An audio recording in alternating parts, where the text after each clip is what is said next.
抓住！别跑！快停下！抓住！别跑了！皇后娘娘，求皇后娘娘救救奴婢！皇后，住手！发生了什么事？启禀皇后，这罪奴被罚去冷宫，不思悔过，竟敢私通侍卫，还生下了一个女婴。属下这就将他们母女拖下去处置。娘娘慈悲为怀，求求您救救奴婢跟孩子。他自小服侍本宫，虽有错，但幼子无过，先将他们母女安置在偏殿吧。娘娘，来人了！你用力了！娘娘用力！生了！娘娘诞下了一位公主。给我看看孩子。不好了，娘娘泄崩了！孩子，可心疼心疼的看着一场。娘娘，这玉佩乃是先祖留下的护身符，只有嫡系血脉才能发出光芒。希望他可以保佑皇后。我在呀。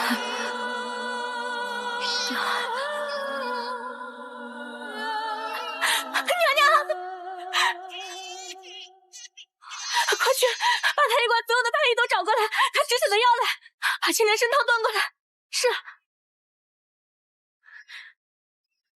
娘娘这里有我照看，今夜崇华殿人手不够，还不快去端药？是。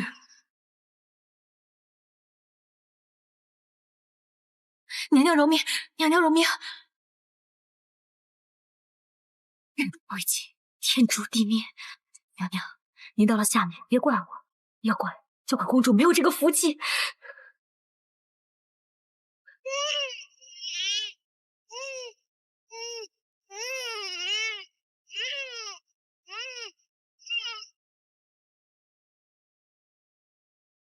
参见陛下。星儿，你怎么在这儿？奴婢是来给娘娘送参汤的。撒谎！若是送参汤，你何必这么慌张？食盒里装的什么？食盒里装的什么？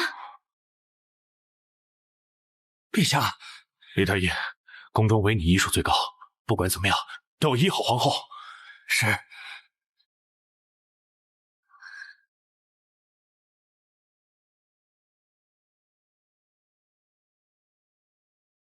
李太医，怎么样了？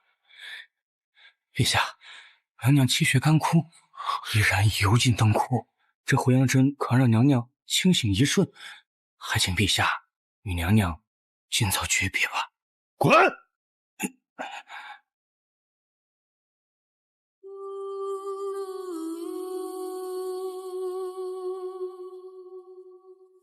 皇后贤良淑德，一心为朕，是朕对不起你，朕不该让你生气。你起来跟朕说说话好吗？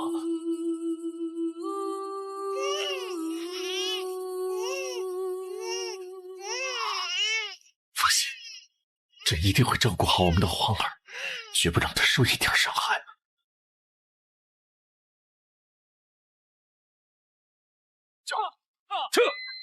撤！什么声音？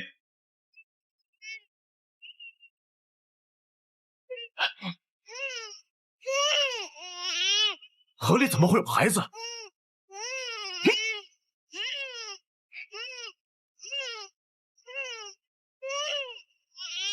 小家伙哭声真是响亮，能在这么急的水流中活下来，哼，也是命大。小小年纪便遭遗弃，实在可怜。阁主，既然这孩子与我们有缘，不如带回去吧。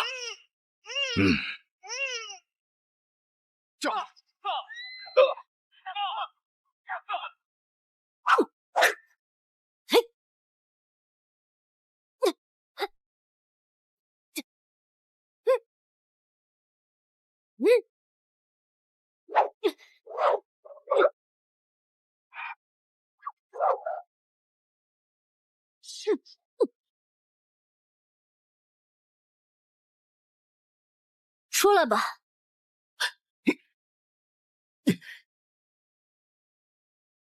属下见过阁主。阁主不愧是百年难遇的武学奇才，内力如此登峰造极，难怪老阁主临终前力排众议，也要保举一位女子做新任阁主。希望没有辜负师父的信任吧。对了，我交代你们的事情办得怎么样了？阁主放心，属下已命朝中亲信齐力保举。您的相公也是今年板上钉钉的金科状元。相公他苦读多年，如今登顶榜首，定然十分开心。阁主，还有一事，皇帝希望能把唯一的女儿嫁给阁主。阁主本是女儿身，如何与公主联姻啊？不错，只是历代藏风阁主都是男人，所以外界并不知晓内情。云霄，你戴上阎罗面具，以阁主的名义亲自会见。是。10座城池当嫁妆，看来皇帝是真的宠爱这个女儿。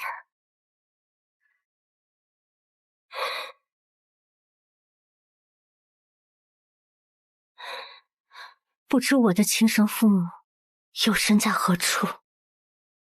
父皇，什么？他竟然不同意！可惜了，瑶儿，阎罗阁主乃是天下第一大帮派藏风阁的阁主，他要是不同意，哪怕朕贵为皇帝，也不能强逼啊！父皇，孩儿要嫁，就嫁这天底下最出色的男人，父皇就答应儿臣吧，答应儿臣吧。陛下，据探子来报，阁主的亲信频繁出入新科状元陶仁杰的宅院，微臣推测，此人极有可能就是阁主本尊。啊，像他这种身份也参加科考，莫不是也想入朝为官，拜相封侯？这倒是个与藏风阁交好的良机。传朕旨意，2日后的中秋家宴，请新科状元入宫赴宴。遵旨。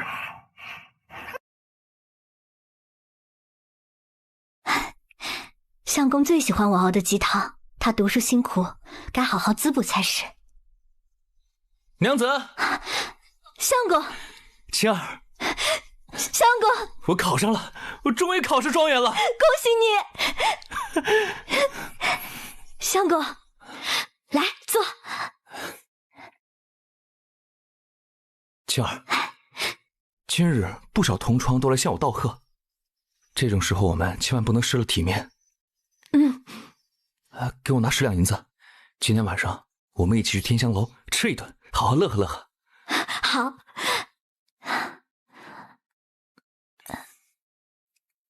相公，我这几个月卖草药只赚了3两6钱，这天香楼是专供达官显贵享乐的地方，太过奢靡。要不这样，我做几个拿手的好菜，让大家一起在家里庆祝，可好？你这是妇人之仁，为夫日后定会入朝为官，人情往来尤为重要，而且他们都是饱学之士，岂敢敷衍了事？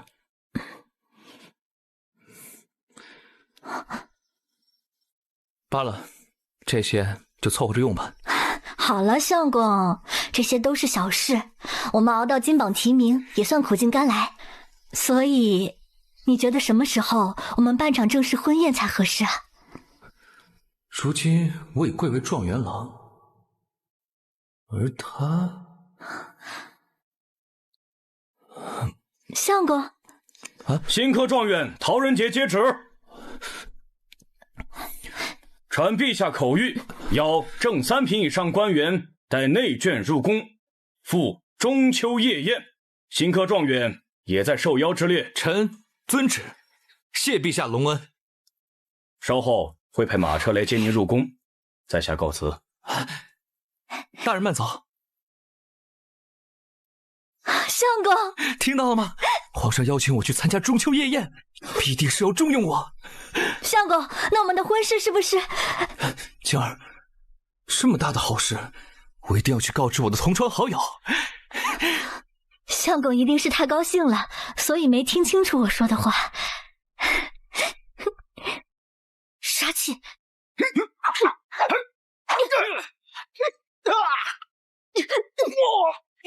何人？没想到驰骋沙场，杀人不眨眼的藏风阁主，竟然是个女，还真让我们好找啊！赤虎幽闻，原来是北邙第一杀手组织暗影阁的人。听说能落下赤虎幽闻的，都是顶尖杀手。这次竟来了5个，看来你们背后想要我命之人也是下了血本。既然怕了，还不束手就擒？一群偷袭之辈，也敢在本阁主面前放肆！一群偷袭之辈，也敢在本阁主面前放肆！一起上，带着他的脑袋回去领赏！上！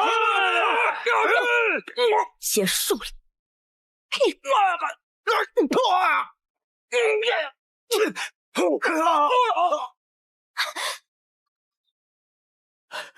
阁主恕罪，属下来迟。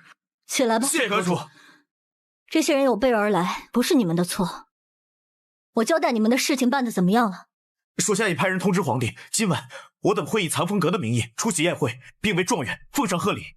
相公常说他被同窗排挤，如今有我和藏风阁为他撑腰，想必不会再有人敢轻视他了。属下此行带来了阁主令，请阁主回归藏风阁主持大局。藏风阁有你2人足矣，如今我只想与相公如平常夫妻一般厮守。阁主，阁主，西域国王为达仰慕之情，特地为你奉献上1000年冰蚕丝1匹，世间仅此1匹，皇帝都未曾见过。传闻这冰蚕丝的布料冬暖夏凉，最适合做吉服，想必相公定会喜欢。把他送进我屋。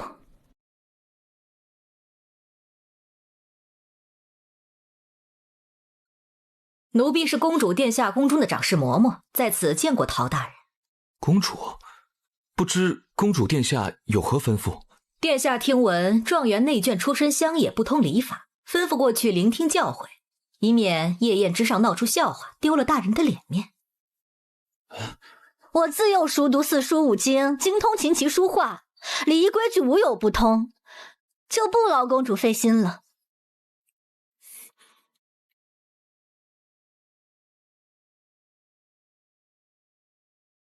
这张脸怎会与皇后年少之时如此相像？能得公主殿下指导，是贱内的福气，自当顺从。相公，青儿，我尚未受官，断断不能得罪公主。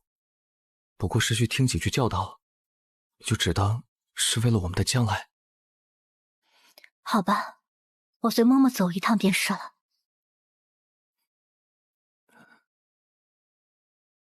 就连通身气派都如此相像，不可能！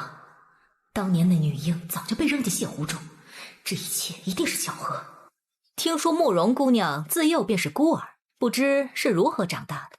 义父说在长定河中捡到我，觉得有缘，便将我带回去抚养成人。你说的是连通宫中泻湖的那个长定河？对。那他捡到你的时候有几岁了？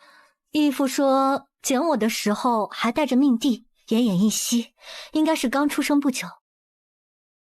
不知嬷嬷问这些是何意？没什么，就是觉得慕容姑娘身世坎坷，想想有没有什么能帮你的。嬷嬷是陛下的圣驾。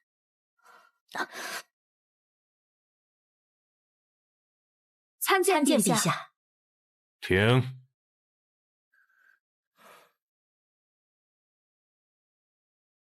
不知陛下有何吩咐？近日天热，着人去内务司多领些冰摆在朝阳宫，免得公主过了暑气。奴婢代公主谢过陛下赏赐。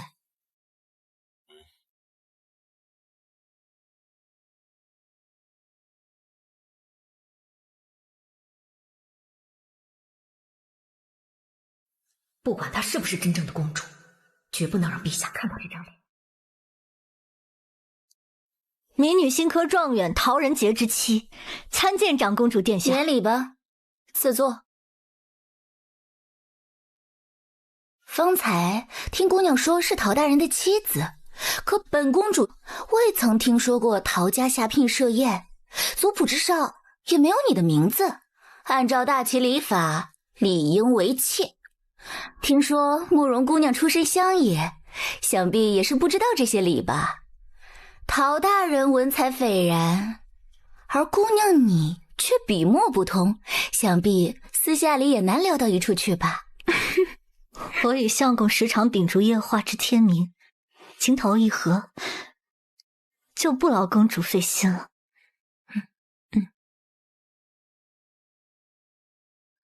难道阁主拒婚就是为了这个小贱人？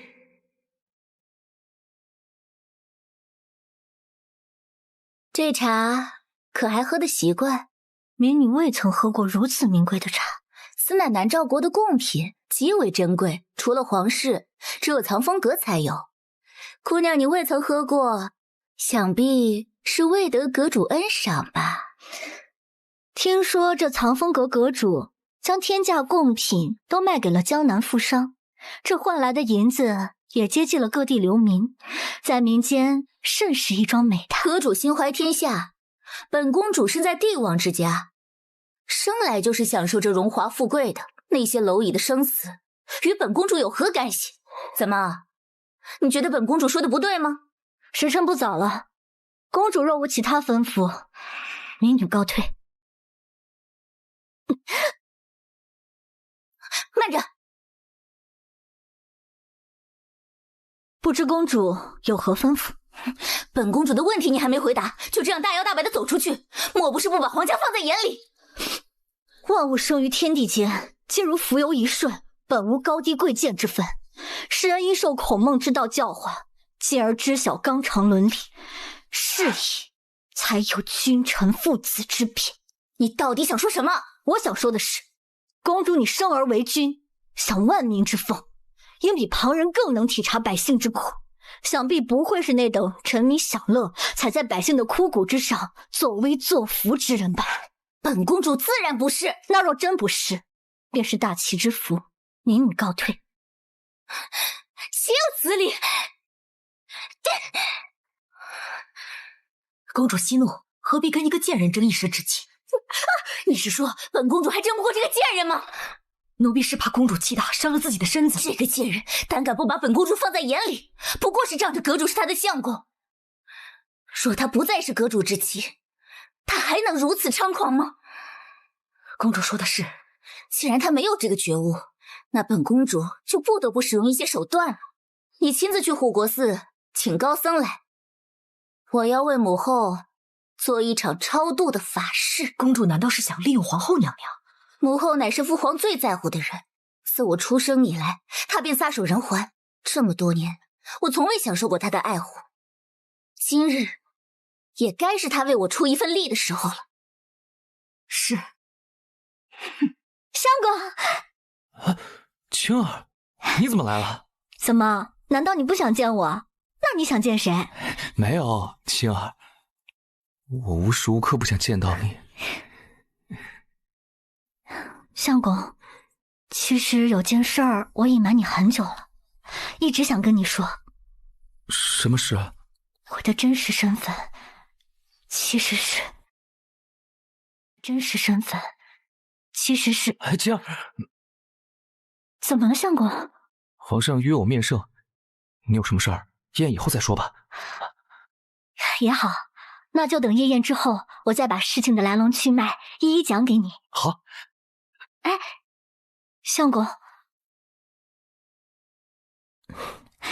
你把这个带上，夜宴之上会对你有帮助。这是养父留给我的，对我来说很重要。青儿看中的东西，为夫一定加倍珍贵。相公他一向爱面子，如今有了这阁主令牌，宴会之上就没人再敢非议他了。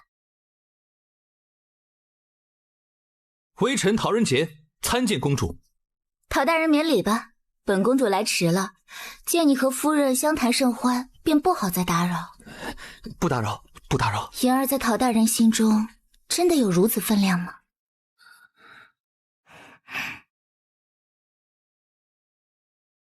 这是公主为大人准备的吉服，这上面的刺绣乃是4大名绣之首苏绣，一匹价值1000金。这多谢公主厚爱。这苏绣虽好，但对大人来说算不得贵重吧？公主所言真是折煞微臣了。臣自幼家贫，从未见过这么好的料子，更别说穿在身上了。这是怎么回事？莫不是弄错人了？瞧这绣工，真是栩栩如生。多谢公主。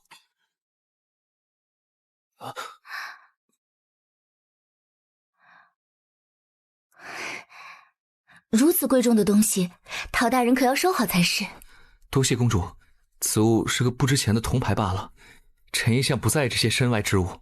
陶大人果然淡泊名利，银儿自愧不如。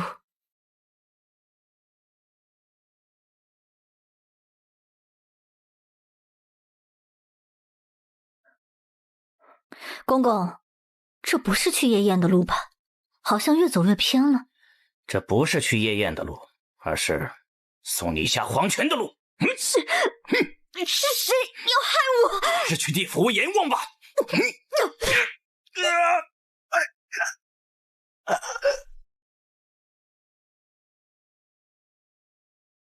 陶大人，这是西南进贡的玫瑰醉，花香浓郁不醉人，你尝尝可还喜欢？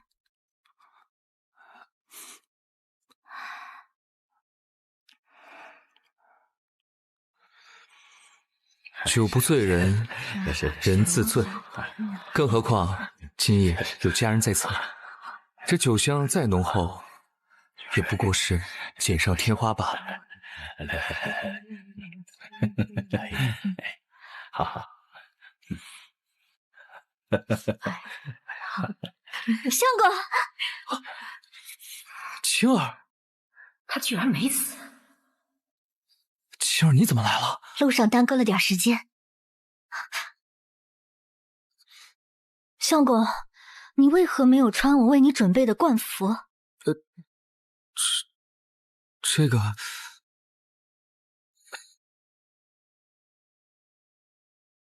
哼，公主赏了大人新的吉服，这衣服是大人刚才换下来不要的。不想这料子这么差，在树枝上一刮就破了。慕容姑娘既然舍不得，本公主日后照着这花色面料再买个10匹白皮补偿你就是了，何必在这大庭广众之下丢了陶大人的面子？我并非舍不得衣服，只是这衣服……好了，青儿，不过就是几两银子的事，没有必要让我在众人面前难堪吧？相公，我不是这个意思。相公，你知道我为了准备这件衣服费了很多心思呢。你对我的好我都知道，你就当为我受些委屈，可好？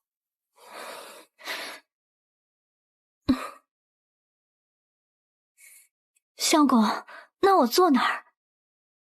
中秋夜宴每个人都有固定的位置，这里既然没有慕容姑娘的位置，那你只好跟后排的宫女站在一起了。相公，这中秋夜宴都是夫妻2人同坐，你我才是夫妻，为何坐在你身边的却是旁人？慕容姑娘，看来你是对父皇安排的座位不满意了。青儿，长公主身份尊贵，我能坐在她身边，乃是上天的恩赐，岂敢挑三拣四？你只需知道，在我心里，你就是我的妻子就够了。陛下已经知道您去祭拜皇后之事，想必今夜定能如您所愿。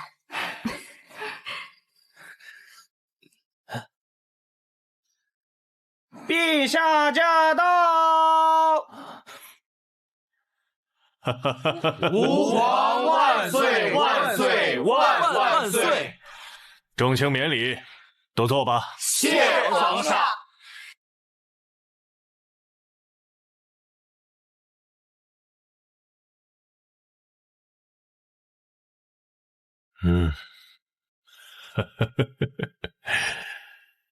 好，莹儿，你过来。好的，父皇。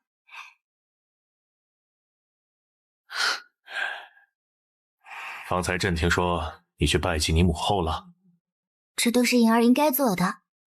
好孩子，中秋佳节也不忘你母后的生养之恩。来，这枚黄佩是你母后的传家之物，本应是凤凰成双，只可惜皇后难产红事，凤佩也不知所踪，恐怕冥冥之中都是天意。那枚黄佩怎会与我的这块如此相似？这等品相的极品白玉，这10几年来我翻遍了大齐，也未曾遇见第2块。莫非？谢父皇。父皇，儿臣知道你一直思念母亲，所以特地找来知名画师，历经数月，绘画出母后与父皇的同框画像。好，快呈上来给朕看看。嗯。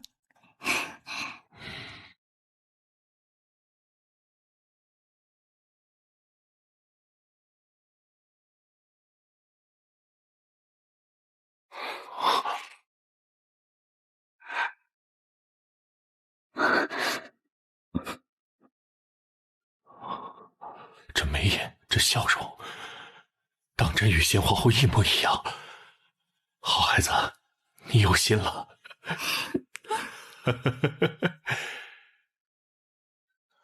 画像中人怎会与青儿如此相似？朕看了皇后的画像，太高兴了，差点忘了重要的事。陶爱卿，臣在。你文采斐然，人品贵重，甚得朕心呐。朕决定亲自为你指婚。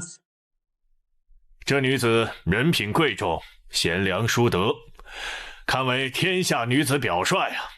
她就是朕最为宠爱的女儿，当朝长公主薛莹。陶爱卿，朕将最宠爱的女儿托付于你，你务必要善待于她呀。臣遵旨，谢主隆恩。我反对。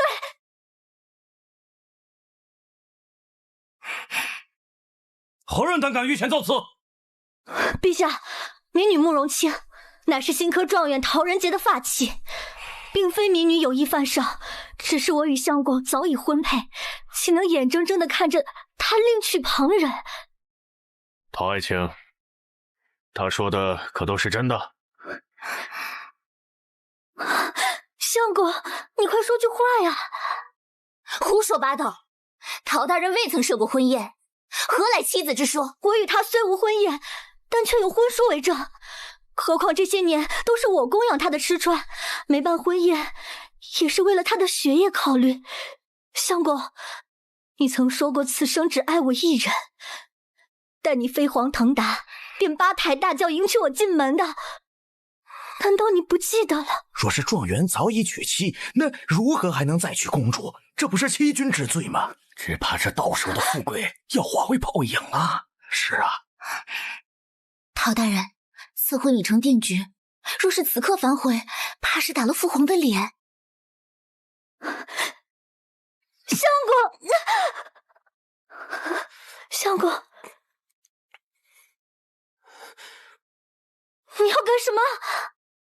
母亲，你有无媒无聘，自己长辈也不知晓此事，纯粹是我年少无知，根本做不得数。今日我被当着朝廷重臣面把这婚书撕了，你我的婚事就此作废。不要！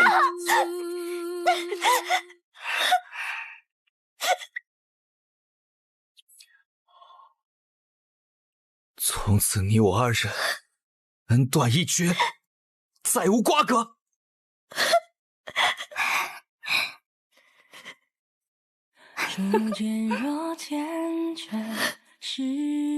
你走吧。风吹云舒卷，岁月间，问今夕又何年？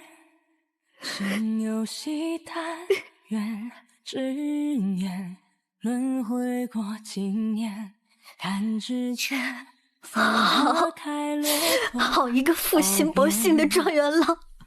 早知今日，我又何必错付了这么多年的真心？你一出身卑贱之人，能有幸近身伺候藏风阁的阁主，已是三生有幸了。你不知感激也就罢了，竟然如此贪得无厌，不知好歹。藏风阁阁主常年面具不离身，从未有人见过他的真容。难道真的是陶大人？阁主可是赫赫威名的大人物，这么说来，长公主这是高攀了呀。陶郎，你不承认身份，是不是不信任颖儿啊？不是，这陶爱卿，朕已得到确切消息，稍后藏风阁2位护法会亲至此处，为你庆贺这天大的消息。事已至此，你不必继续隐藏身份了。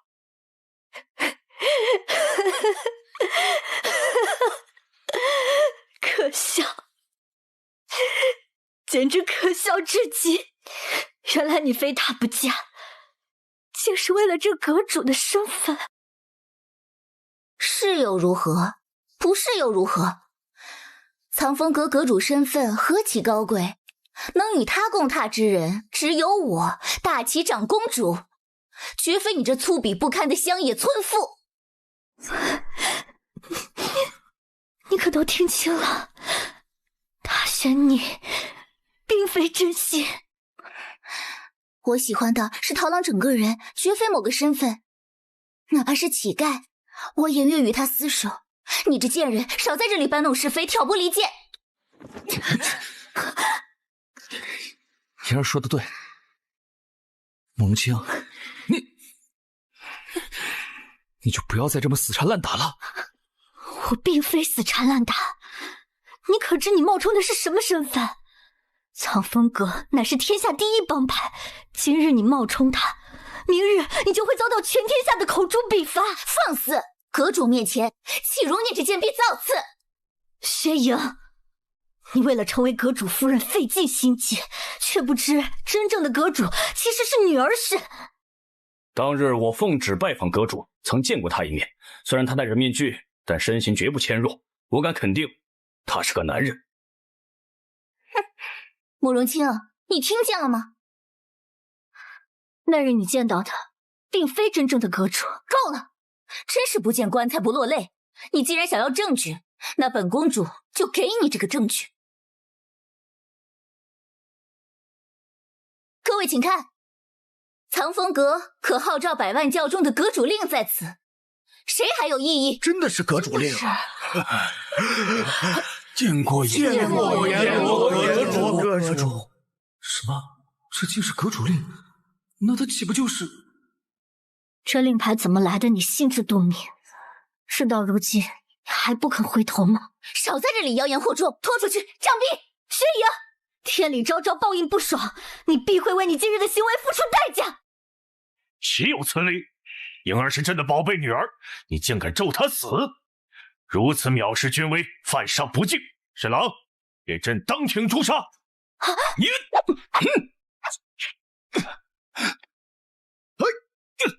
谁敢欺我阁主？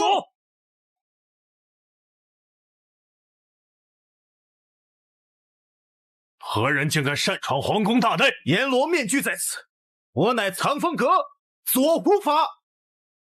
藏风阁与朝廷素来井水不犯河水，若非尔等今日欺人太甚，也没机会见我左右护法同时出手。陶爱卿，你不是藏风阁阁主吗？这到底怎么回事？相公，事到如今，我只想问你一句：你究竟有没有爱过我？罢了，只当这些年看错了人。把阁主令交出来，看在你我夫妻一场的份上，你今日冒充之事，我可以不与你计较。慕容清，冒充阁主可是死罪。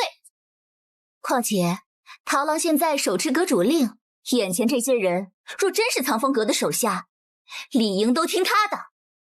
若此事成人，别说慕容清，就连陛下和公主都不会轻易放过我。没想到这破铜牌竟有如此大的能量，只要他一死，我就成了令牌真正的主人，岂不是转眼间就能一步登天了？只有一口咬死他，我才有一线生机。看在你我夫妻一场的份上，我本想放你一马，没想到你冥顽不灵，看来还是我以前对你太仁慈了。你在胡说什么？桃郎，你终于想清楚了。哼，他既然这么冥顽不灵，依我看，也不必对他手下留情了。左右护法，看清楚了吗？阁主令现在在我手中，我现在即刻命令你们杀了他！你竟要杀我！你们还愣着干什么？动手啊！杀了他！你个畜生！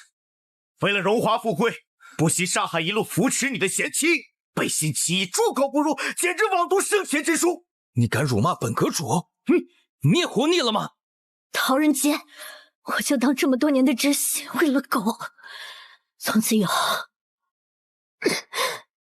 你我恩断义绝！你们愣着干什么呀？杀了他呀！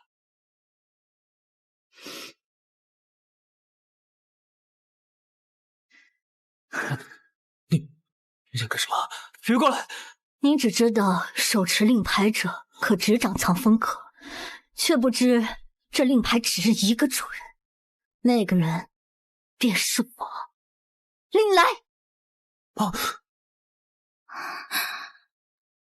我乃藏风阁第一任女阁主，封号田螺。阁主怎会是他呢？那日见到的分明是个男子。那日你代表朝廷向藏风阁提亲，见到的阁主可是如我这般阁主身份不变，才命我带他回绝。不可能，这绝不可能！阎罗阁主怎么可能会是他？陶仁杰，你跟本公主立刻解释清楚！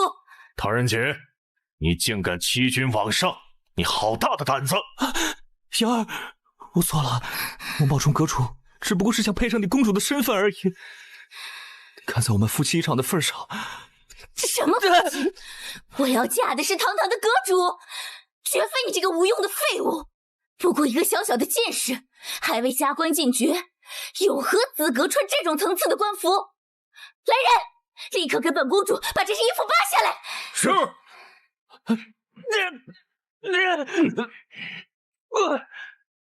你们不能这么对我！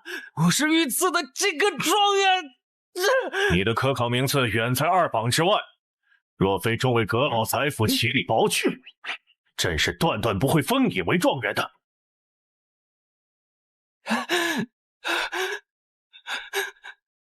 晴儿，我错了，都怪我眼瞎，没有看出你的贤良淑德。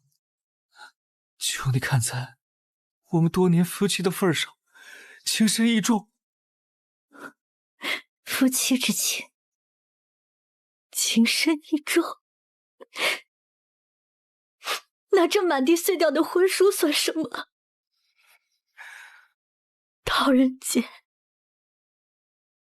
晴儿，只要你肯原谅我，我发誓即刻请合族耆老上门提亲，3媒6聘8抬大轿，迎你过门。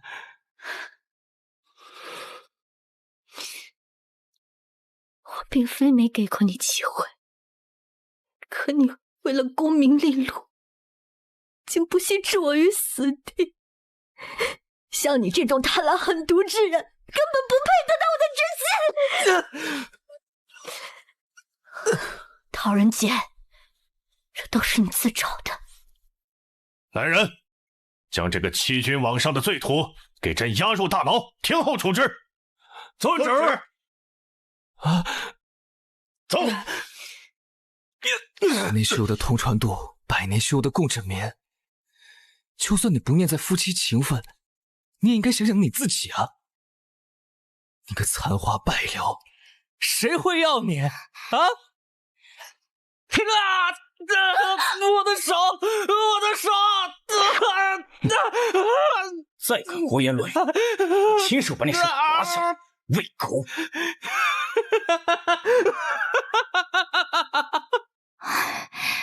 看来一切都是一场误会，一场赐婚，让阁主识了这个负心汉的真面目，也算是好事一桩。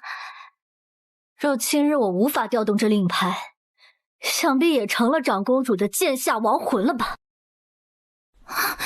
父皇，儿臣也是受人蒙蔽，不是故意冒犯阁主的。莹儿自小被朕娇宠惯了，性子难免有些莽撞，还望阁主看在朕的面子上，不要难为于她。我并非想为难谁，我要的不过是个公道罢了。父皇，好了，莹儿，此事就是你有错在先，快给阁主道个歉，阁主不会为难你的。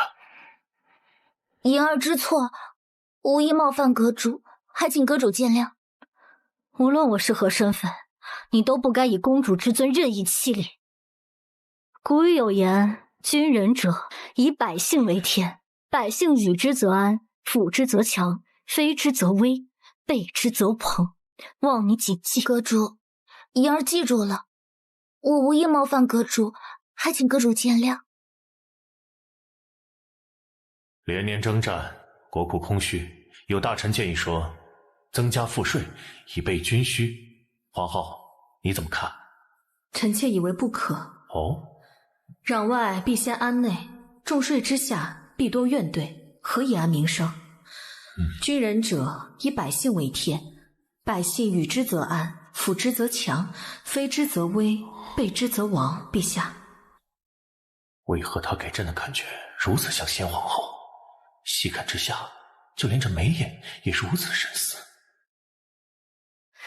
陛下，为何如此看着我？阁主的神采酷似朕的一位故人，不知阁主可否将面纱摘下？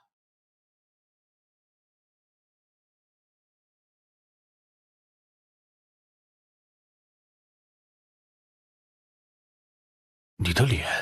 方才在来的路上，我被一个宫人劫杀，伤了容貌，所以才戴上面纱遮盖。皇宫大内哪里来的死士？侍郎，给朕彻查到底。是。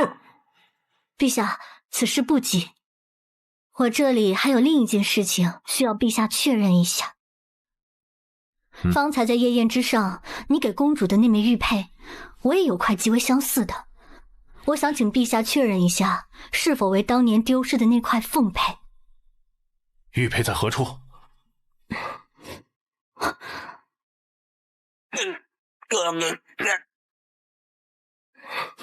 定是方才打斗之时掉落在御花园，派人去找。是。不妨事。朕记得崇华殿中就有那凤佩的图样，速去取来。是。若是被陛下看到了凤佩，那我们母女便只剩死路一条。启禀陛下，前线800里甲级军情送达，北邙大军压境，4座城池接连失守，损失过万，敌军已经打到雁门关了。你说什么？北邙与我大齐不是签有3年的停战约定吗？这些蛮人竟然出尔反尔！北邙4皇子继位，为了立威，撕毁了协定，并率领铁骑一路南下，势如破竹。这雁门关绝不能丢，否则后患无穷啊！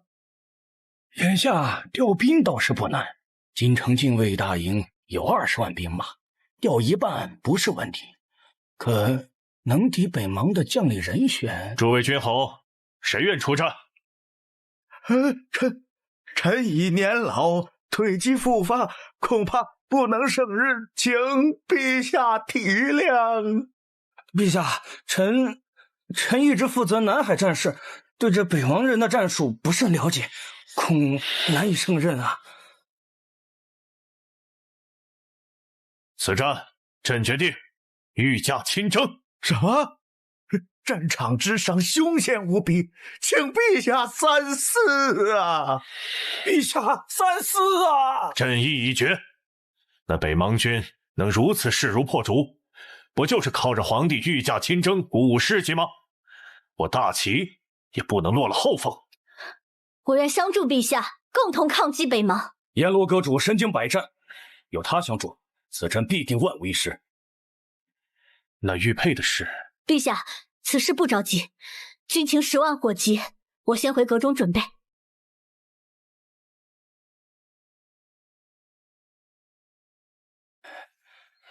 陛下，陛下，何事惊慌？陛下，奴才刚刚派人将凤佩的图样送去藏风阁，便发现了这个。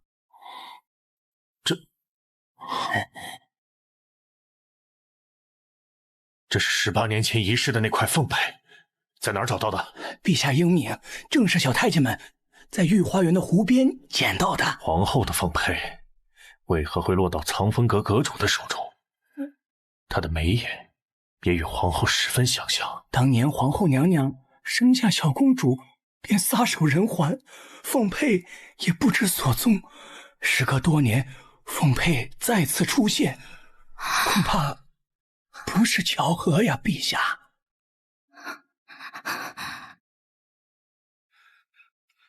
阁主，宫中派人将凤佩的图样送来了。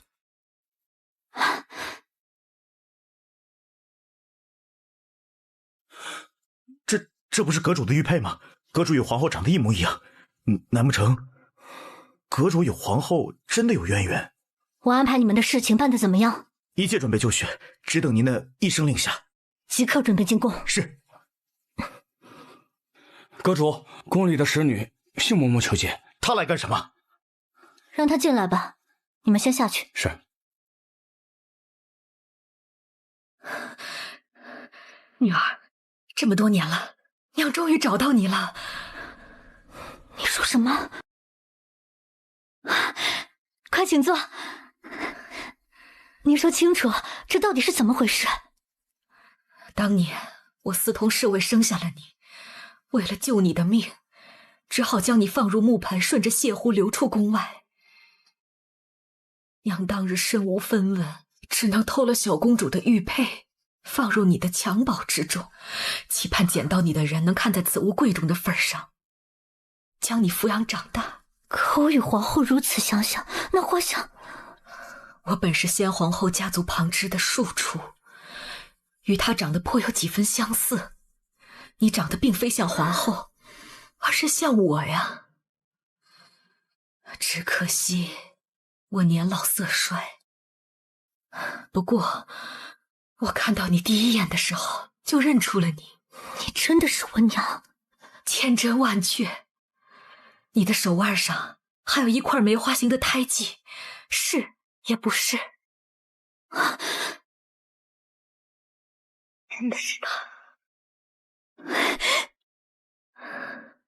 当真是我娘。娘，孩儿找了你很久。是啊，我也没想到有生之年还能再与你相见，真是做梦都不敢想。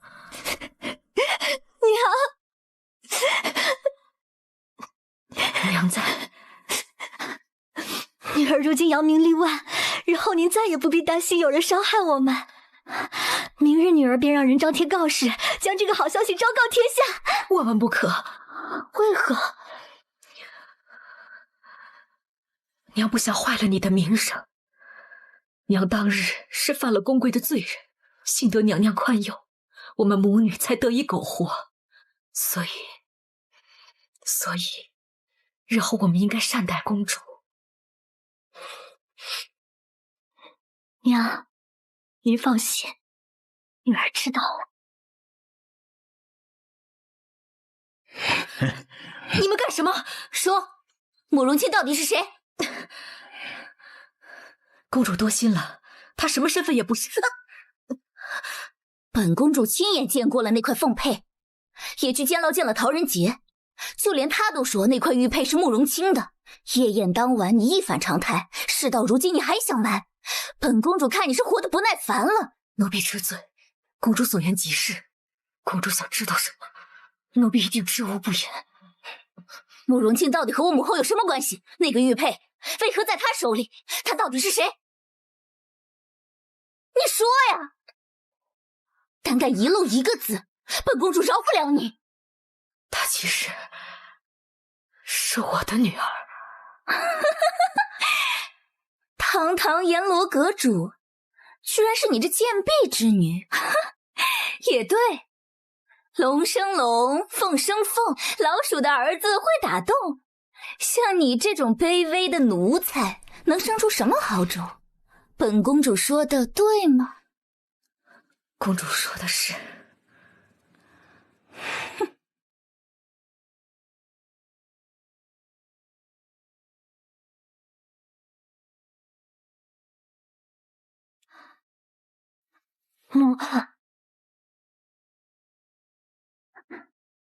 嬷嬷，这战场艰难险阻，您年纪大了，还是不要跟着奔波了。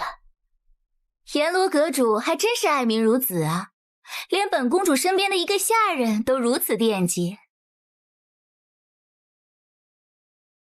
薛莹，你为何不让杏嬷嬷一同乘车？一个贱奴，怎么有资格与本公主同坐？况且如何调教奴才是本公主的事，阁主的手未免也伸得太宽了吧？无论杏嬷嬷是何身份，她对你全心全意，你怎能如此轻贱于她？你啊，不得对阁主无礼！父皇，我没有。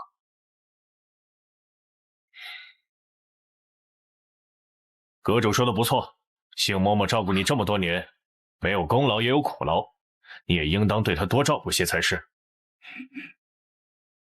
父皇，莹儿知道了，那嬷嬷就上车跟我一块儿坐吧。是。哼。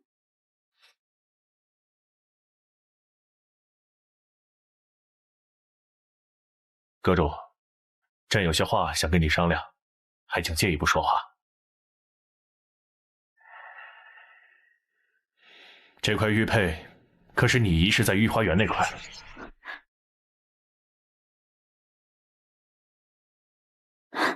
正是。当真？你可知这玉佩是先皇后？陛下，臣已经找到了自己的亲生母亲，也知道此块玉为凤佩，乃是先皇后的旧物，现在也该物归原主了。你说什么？你已经找到了你的父母？是谁？近日诸事繁多，等以后有了机会再告知陛下。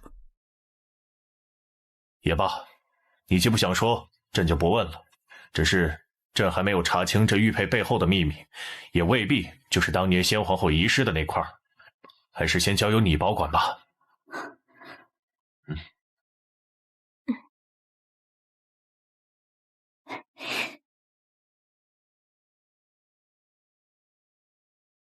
陛下问出什么了吗？他既有意隐瞒，问是问不出了。先皇后生产之日到底发生了什么？还有这玉佩的背后究竟有什么玄机？你去给朕彻查清楚。我方大军只需推进至此，不出3日，必然告捷。好，我大军战战告捷，在座的诸位都功不可没。待班师回朝，朕必定重重嘉奖。多谢陛下。多亏慕容阁主身手无双，取敌将首级毫不手软，将士们才能攻破城池。此处是北邙最重要的一道防线，若明日我们一鼓作气拿下此关，北邙士气必定溃散，再无迎战之力。好，明日我们……陛下，大事不好了！咱们运粮的车队被北邙的人劫走了。什么？咱们的粮草至多只够支撑3日，下一批粮草还要半月才能抵达。若是吃不饱，将士们要如何打仗啊？诸位有何良策？这有何难？让军队去百姓家中纳粮。若是军队都饿死了，那北邙人照样会抢光他们的粮食，还不是一样？陛下，此举不可。西北本就不算富庶之地，百姓家中的余粮只怕每日都不够糊口。若强抢，他们就会挨饿。那我们和北邙人有什么区别？你说的轻巧。若是不向百姓征粮，将士们吃什么喝什么？强抢断断不行。可告知城中百姓，家中若有余粮，可先戒掉，待我们打完了仗，再如数返还即可。臣附议。沈将军倒是以阁主马首是瞻啊！你若是因粮草贻误战机，这后果谁能承担？我来担。好了，就按阁主的意思办，都退下吧。是，遵旨。哼，我倒想看看有没有人肯来当这个冤大头。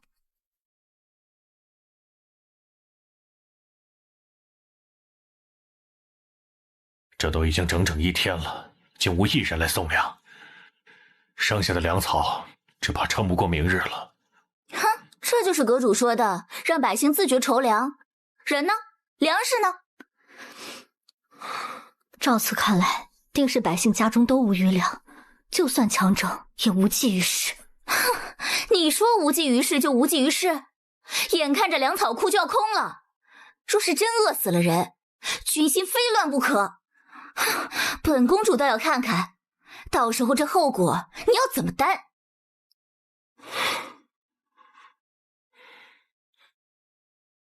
陛下，你看，来人了。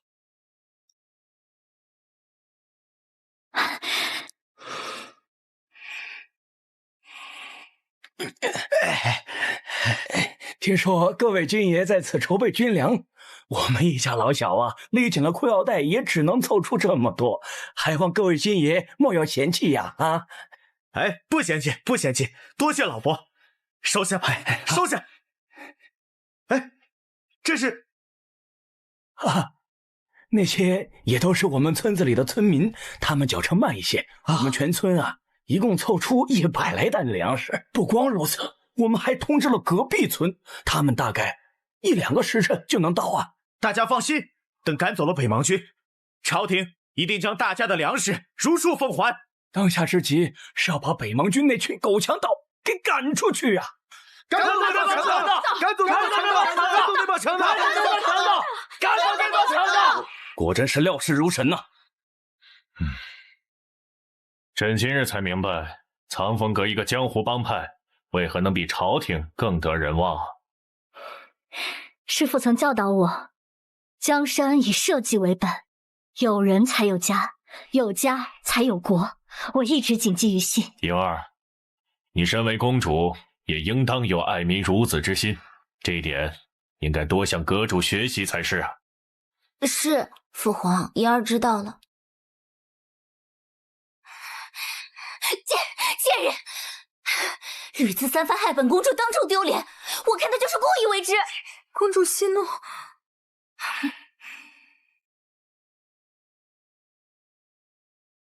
战事即将告捷，留着他也没什么用了。说此时不除掉他，日后还能有这么好的机会吗？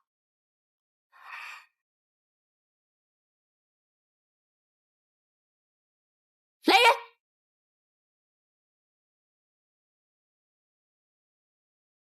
你们去。是。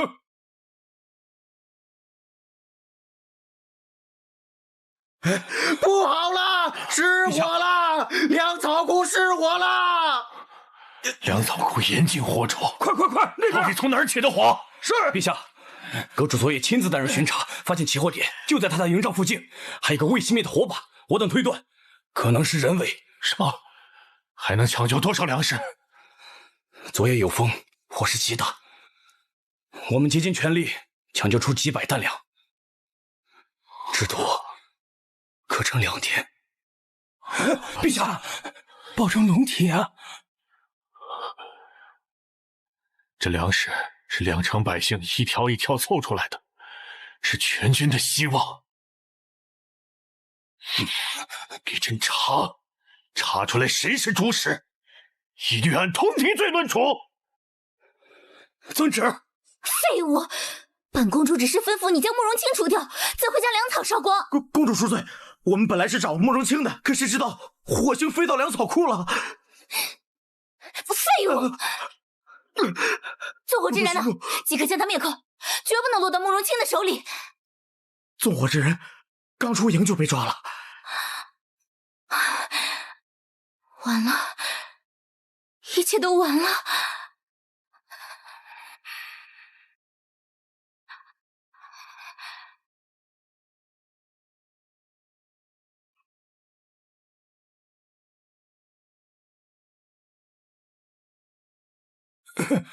阁主，纵火之人就是他。你为何纵火烧粮草？说！我没有，不是我呀！还不说实话！我说，我真没有烧粮草，我是派来点阁主营帐的。什么？竟有人想要刺杀阁主？谁派你来的？我说，是公主殿下派我来放火的。这个屠夫心思竟如此歹毒，属下这就去暗中了结了他，绝不会被人发现把柄。等等，母亲说她与我们母女有恩。阁主殿下，此事非同小可，万一他得手呢？我等身为护法，理应保护你的安危。罢了，带上他去见皇帝，让皇帝处置吧。是。等等，娘，您今天怎么有空来见我？不是，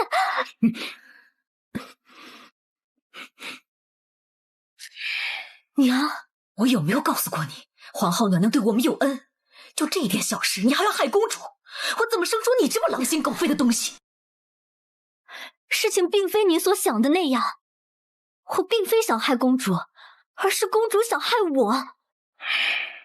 他派此人纵火烧我营帐不成，还烧了大军的粮草，我这才……那又如何？你要知道，你的命是他给的，如果不是皇后和公主，你早就不知道死了几百次了，还有现在的风光日子吗？娘，是不是在您眼里，您的亲生女儿还没有一个外人重要？我也不是那个意思，你现在不是好好的站在我面前吗？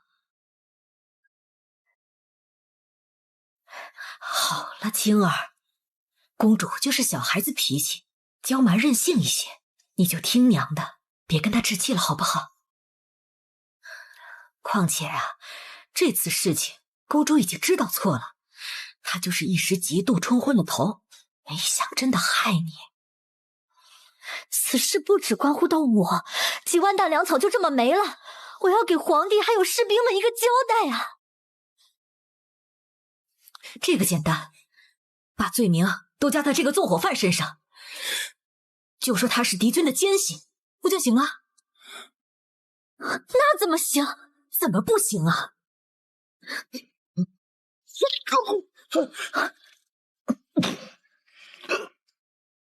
娘，你干什么？这下就没有人能攀咬公主了。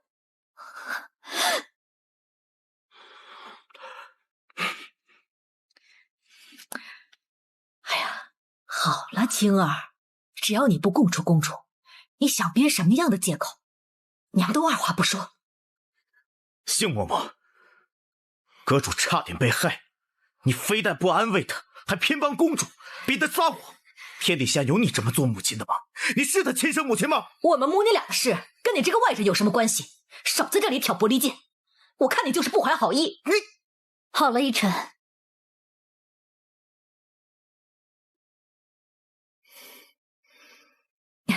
现在证人已死，您可以回去了。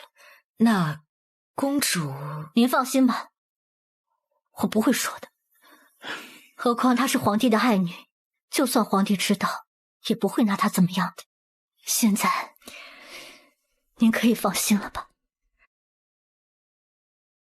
青儿，娘就知道你最通情达理、慈悲心肠，跟你那个跟母亲年轻的时候一样。那娘先回去了，公主入寝需要人服侍。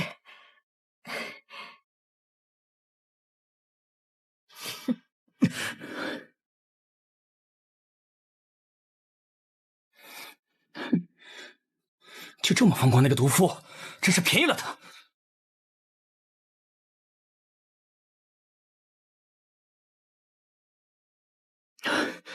阁主，这杏嬷嬷如此不顾您的安危，属下实在难以相信，当年她是为了救您的性命，才冒险把你送出宫的。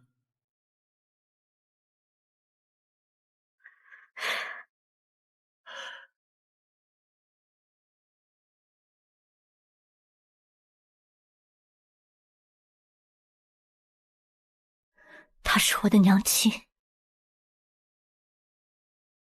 天下哪有娘亲不爱自己的女儿？如果她不是呢？你这话什么意思？属下只是疑惑，难道阁主就从未怀疑过？杏嬷嬷前来认亲，也仅凭她的三言两语。你只是不愿意怀疑这唯一的亲人罢了。说的不错，寻找家人几十年，如今的确投鼠忌器。如果他真的是冒名顶替，那么他处处陷害阁主，偏帮公主就全说得通了。派人去查18年前究竟发生过什么。是。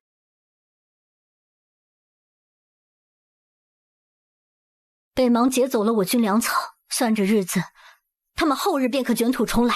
如今我大军粮草不济，将士们每日只能喝米汤，精神萎靡，如何能与北邙开战？父皇，儿臣认为此时不能硬拼，保证将士们的性命才是最重要的。不如我们先暂避锋芒，等粮草一到，再跟他们大战一场。皇儿的意思是让出此城？正是。前段时间我们连破4关，等粮草一到，重新夺回城池，不也是轻而易举吗？一鼓作气，再而衰，三而竭。一旦退兵，士气则会大损。如果不做出抵抗便让出城池，北邙军更会觉得我们无力战之，必会乘胜追击。况且如果我们逃了，城中的百姓怎么办？慕容清，你说不退就不退，万一败了，父皇怎么办？他可是大齐的国君，我看你分明就是居心叵测。公主和陛下若是怕了，随禁卫军先撤就是。公主和陛下若是怕了，随禁卫军先撤就是。你好了，阁主说的对，君王死社稷，朕既然决定御驾亲征，便已将生死置之度外，断断没有临阵脱逃的道理。父皇，朕心意已决，传令下去，任何人不得后退一步。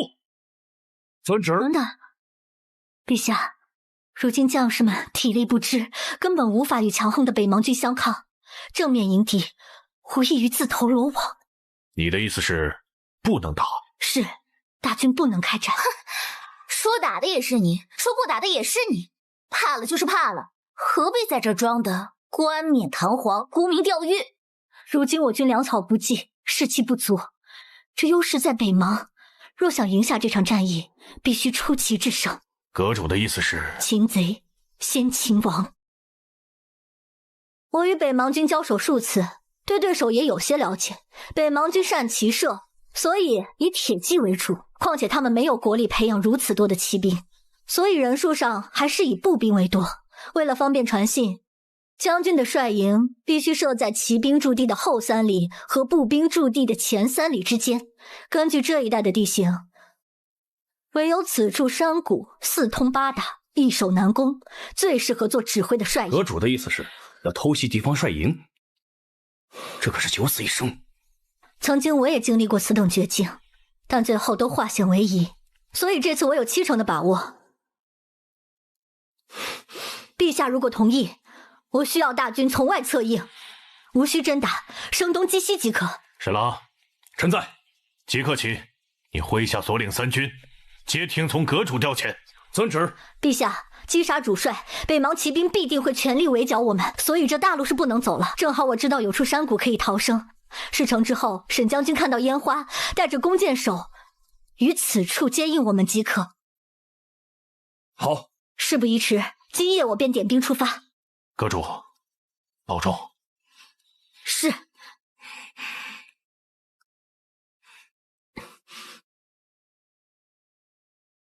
哼，偷袭，慕容清，我要让你有去无回。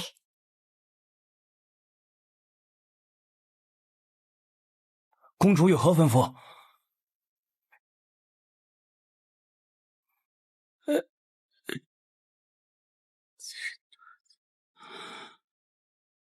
这可是杀头的大罪啊！若你答应，事成之后还有100两黄金赏你，本公主还会亲自提拔你，加官进爵，如何？100两，好的，公主，小的一定办好。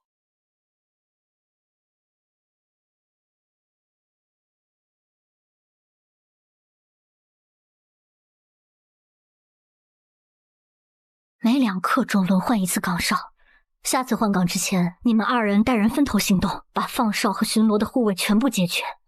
我带5人直接潜入帅营。是。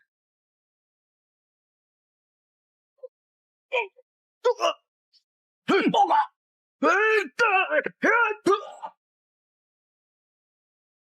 阁主，哨兵已经全部截全，去营地外接应。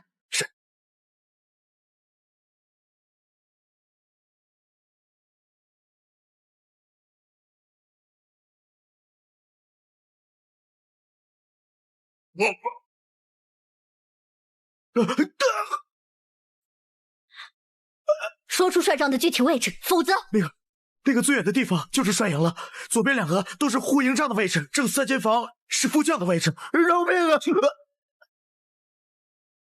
你们2个都是阁中高手，取几个副将的性命不在话下，切记不要恋战，以免引起混战。是主，阁主。阁主，我随你一起。我有种不好的预感，你去接应神郎，以免发生意外。是。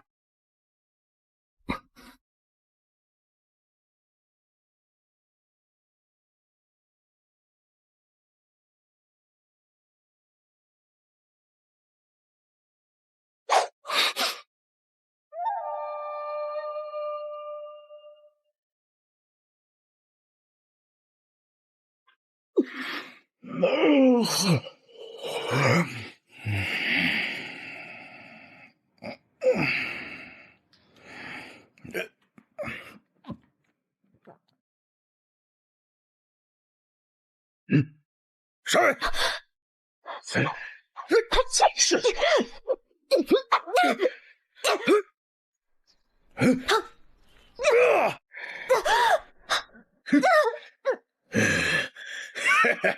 这是吃了雄心豹子胆的小贼，竟敢刺杀本帅！好啊，我定要将你切成一块一块，扔后山喂狼！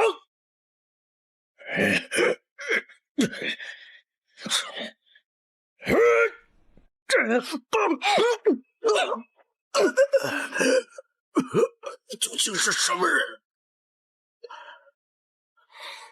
是你，阎罗阁主！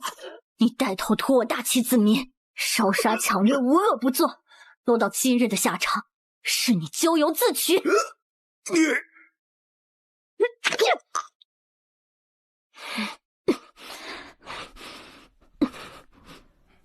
阁主，任务顺利完成。做得好，赶快撤。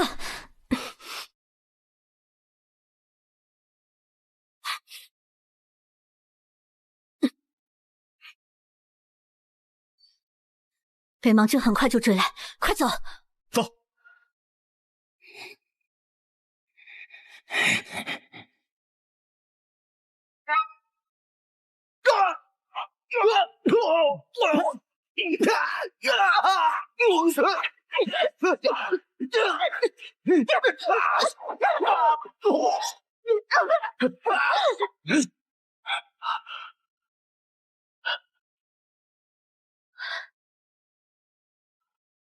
怎么这么快就有追兵了？这条路只有我们自己人知道。难道出现了叛徒？阁主，你没事吧？往后是平原，冲过去就是活靶子，跑不掉了，只能战。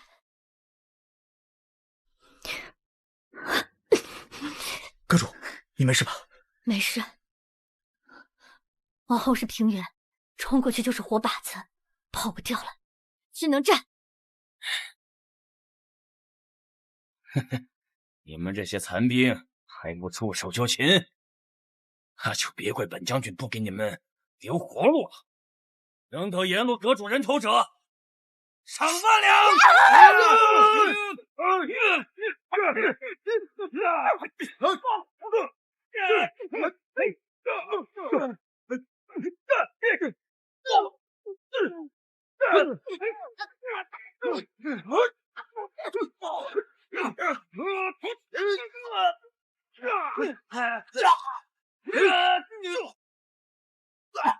援军到！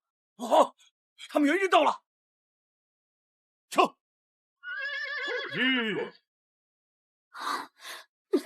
快走！这阁主，没事吧？我没事，今晚得手了，敌军的大将无一幸免，北邙3日之内必会退兵。太好了，多亏了有你啊！不愧是我大齐人心目中的战神。慕容清不敢当，还请陛下多加小心。哎，我军极有可能出现了叛徒。留此事，即刻命人调查，绝不放过任何一个可疑之人。是。阁主，你先回去疗伤吧。谢陛下。阁主，阁主。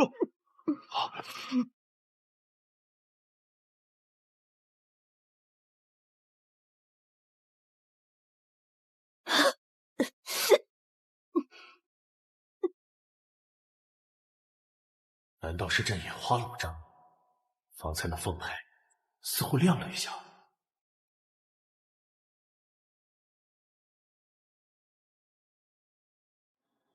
阁主，你醒了，还好剑上没毒，所以我们担心了一整夜。我没事。叛徒的事查的怎么样了？阁主，不好了！阁主，公主的执意要去剿灭北邙逃兵，信王们也跟着去了。刚刚传来消息，他们中了埋伏，被包围了。什么？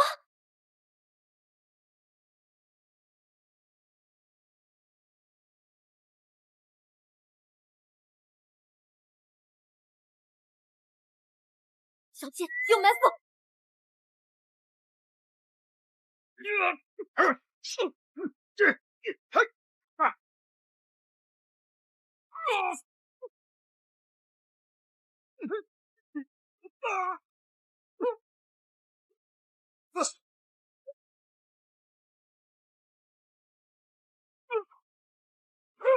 阎罗阁主重伤落单，此刻正是杀你的好机会。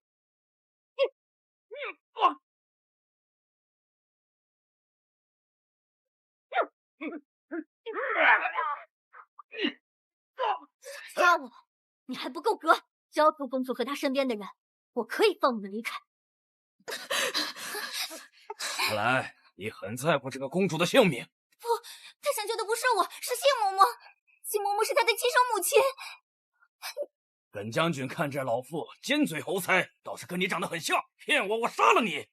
我没有骗你，谢嬷嬷真的是他的亲生母亲。你不要伤害我，我父皇会给你钱，会给你城池，请你放了我，我会劝父皇投降的。水莹，你胡说什么？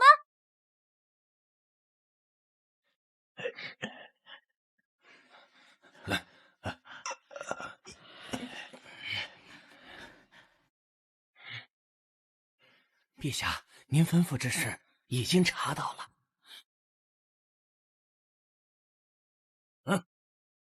是真是假，试试就知道了。这么说，这凤凰玉佩世间仅此一对，慕容清手中那块是凤佩无疑，皇后本应该传给莹儿，为何就落到慕容清手中？此事还在调查之中。对了，陛下，奴才从皇后娘娘母家处得知，这玉佩应该是认主的。认主？传说只要主人的血滴到那玉佩上，玉佩便会发出刺目的光亮。什么？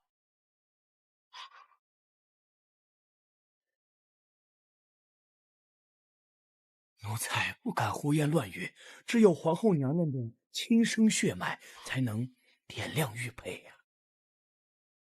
陛下，奴才还查了阁主的年龄，他和长公主乃是同年同月同日所生，二人若不是一母同胞，那便是狸猫换太子了。大胆！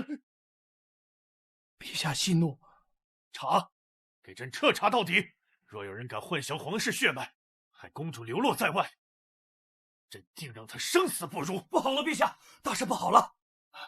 何事惊慌？陛下，公主带人追击北邙残部被活捉，阁主身受重伤，赶去营救。此刻已被北邙军队重重包围，只怕凶多吉少了。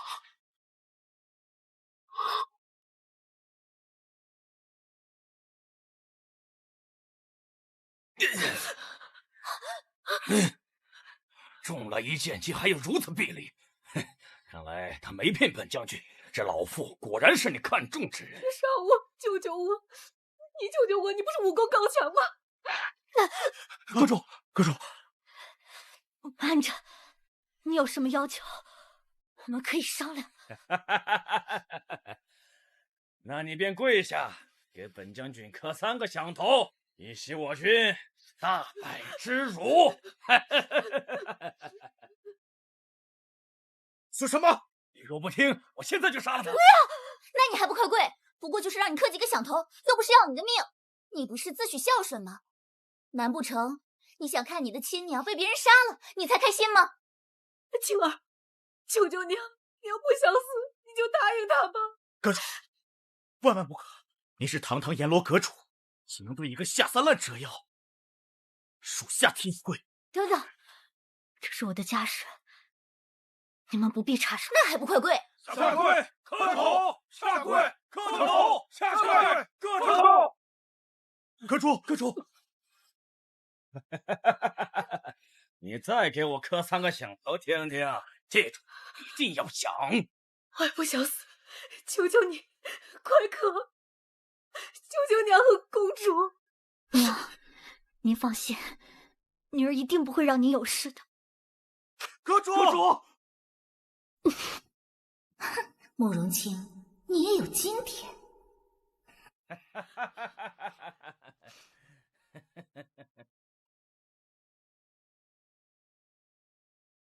别急呀，我要断了你的手脚，留下一条手臂，让我带回去交差，那自然是再好不过了。找死！今日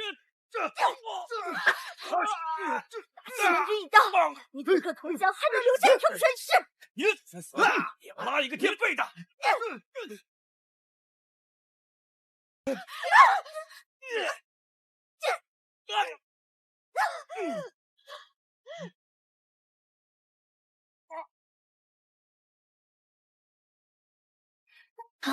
师父，错！不要！阁主，是陛下，陛下来救我们了！父皇，婴儿差点被杀了。阁主，太医呢？快救朕的女儿！父皇，婴儿没事儿，死的是慕容清。是为了救你才生成这样的，你还咒他？他的死活与婴儿有何干系？再说了，他是为了救杏嬷嬷，又不是为了救儿臣。您居然为了一个外人如此训斥儿臣，要是被母后知道了的话……够了！心思狠毒，没有半分像皇后，你还有脸提她？皇上，公主只是刚刚遭遇了刺杀，一时慌不择言，还请陛下息怒。父皇，婴儿说错了吗？母后只生了婴儿一个，你为何叫她女儿，还为了她如此训斥儿臣？当真不知内情。什么内情？内情就是你根本就不是皇后的女儿，阁主才是长公主。你胡说！我怎么可能不是父皇的女儿？我从小在泥溪下长大，我若不是公主，那我是谁啊？这一切的真相，只有杏嬷嬷你知道。说什么真相？我听不懂你在说什么。父皇，儿臣所言千真万确，慕容清早已找到了他的生母，那个人就是杏嬷嬷。你说什么？儿臣所言千真万确，绝不敢欺瞒父皇。慕容清就是他的亲生女儿，你还愣着干什么？快说呀！慕容清的确是我的女儿，奴婢当年犯下了宫规，被娘娘所救，可是娘娘遭逢了不测，奴婢怕女儿在宫中无人庇佑，所以这才让女儿从幸无中流出宫外。这欺君的下场！陛下明鉴，奴婢绝不敢有半句虚言。不落泪，那凤凰玉佩唯有皇后亲生血脉才能点亮。你既不信，朕就让你看看清楚。太医到了，快！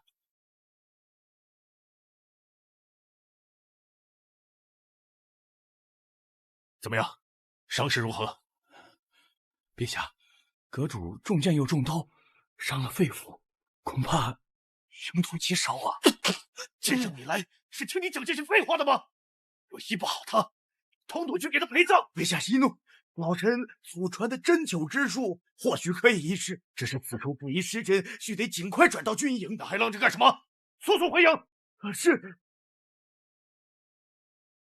岂有此理！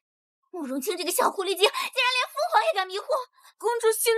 不行，我堂堂一个长公主，凭什么向一个贱婢低头？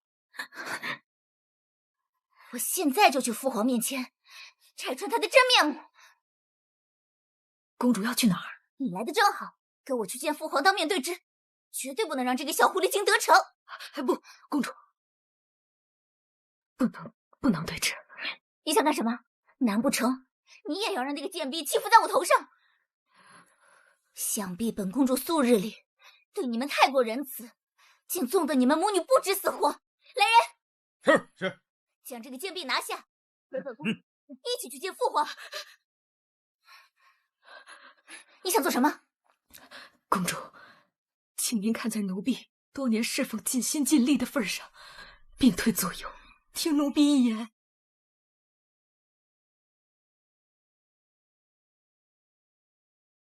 你到底想说什么？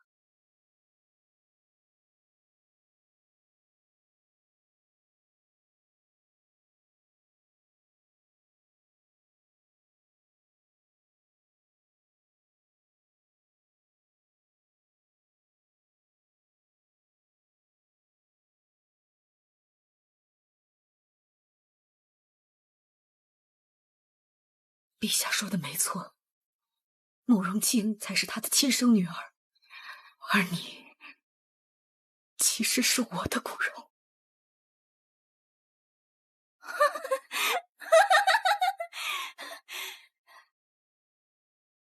所以，秦之玉也是他那个低贱之人，其实是我。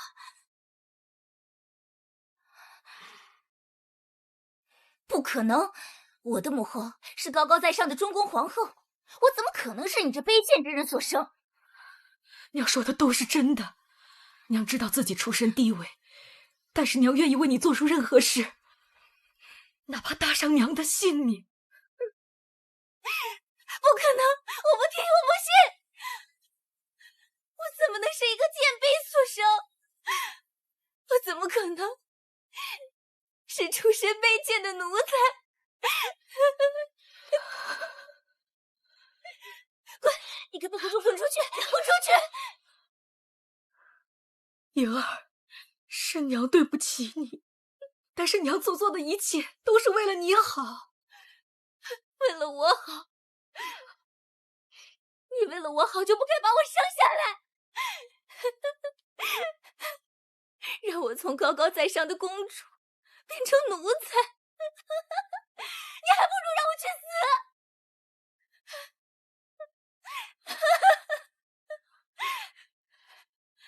他慕容清凭什么有如此好命？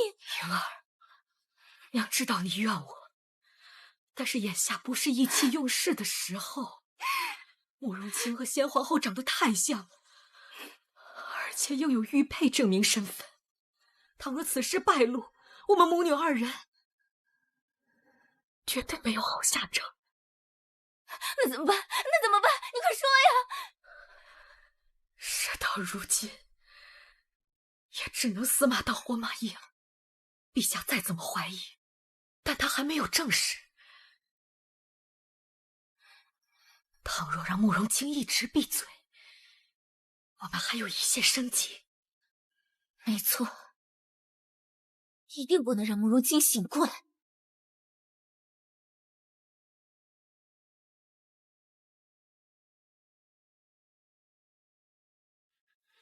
怎么样？伤势如何？陛下，臣用针灸之术吊住了阁主心脉，暂时没有性命之忧了。只是能否醒来，什么时候醒，目前尚不知道。难道就没有别的办法了吗？陛下，阁主的伤势实在太重，稍后老臣亲自开方金药给阁主服下。至于几时能醒，那就要看阁主的造化了。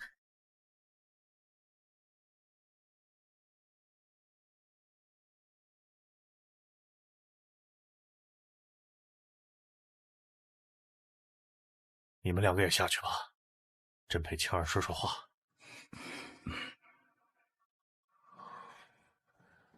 这张脸，与皇后年轻之时真是十分相像。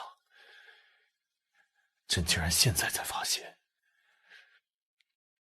青儿，你若真是朕的骨肉，朕一定加倍补偿于你。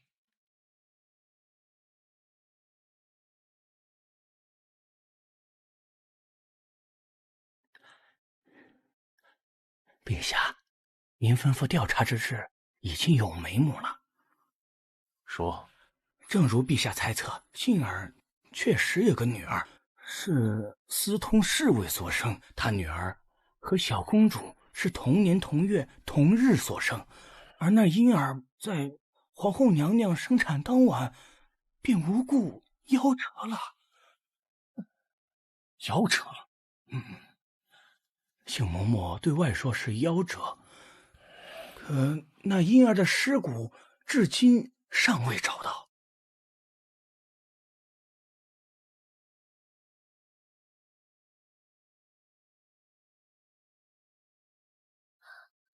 奴婢参见陛下。杏儿，你可知罪？奴婢愚钝，不知自己犯了何事。大胆，还不赶快交代慕容清的真实身份！若敢欺瞒陛下，那就是找死！奴婢不敢欺瞒陛下，但是奴婢真的不知道自己犯了什么错。慕容清千真万确是我自己的女儿。杏嬷嬷，阁主被抬回来至今，你丝毫不担心她的安危，偏得有你这样做母亲的吗？并非是我不担心她，只是现在青儿是阁主，又得陛下看重，实在是想见她一面都难。当日薛营放火烧阁主营帐，不仅丝毫不关心阁主的安危，还为了保护薛营，一剑刺死了韦正。我等都看在眼里，还在这狡辩，人竟不知还有此事。陛下有所不知，那夜风大，未烧毁阁主营，反而误烧粮草。你的意思是，粮草库是莹儿派人烧的？证据确凿。传公主来。遵旨。陛下，公主这件事是因为小人挑唆，一时冲动，还请陛下息怒啊！杏嬷嬷，你到现在都还在维护薛营，好一个母女情深啊！奴婢自小伺候公主，自然是有情义在的。只是青儿受伤，跟公主并无什么关系。粮草一事闹大，反而有损皇家颜面，还请陛下明察。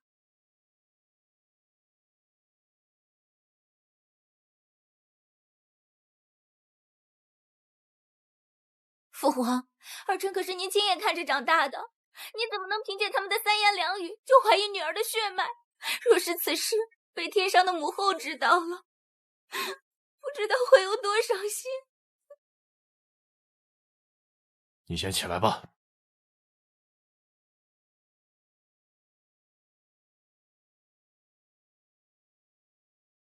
父皇，儿臣虽不知这流言是如何传到你耳朵里的，但是慕容清是不是公主，这等大事不是他们三言两语就能说了算的，除非他们能拿出证据。阁主的血能够点亮那枚凤佩，是皇上和我等亲眼见到的，难道这还不算证明吗？可大家并未亲眼见证。父皇，儿臣并非怀疑父皇，只是战场之上刀光剑影，父皇您看花了眼也是极有可能的。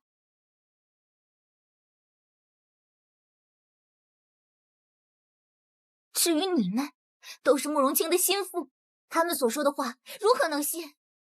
你皆有疑心，取凤佩来，当场一验即可。遵旨。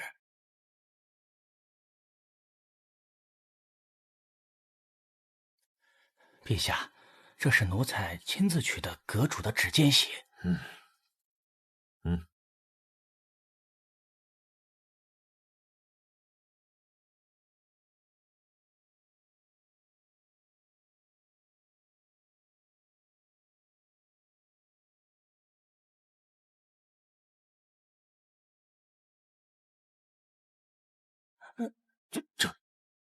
这怎么可能？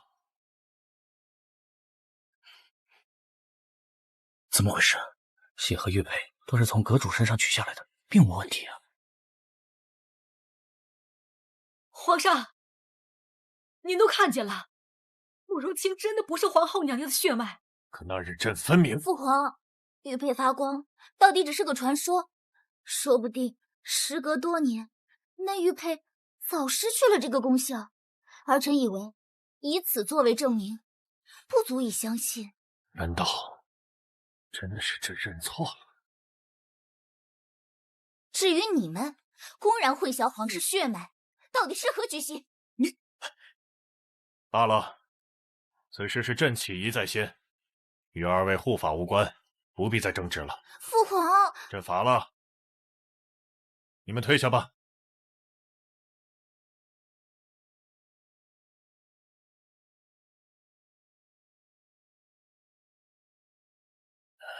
陛下可是还心存疑虑？朕那日看得分明，这玉佩沾了血，确实有光芒，她的一举一动也与当年的皇后相似。朕不相信她与皇后没有半分关系。看来一切只能等阁主醒来再做定论了。此地不适宜养伤，传朕旨意，即刻启程回京。遵旨。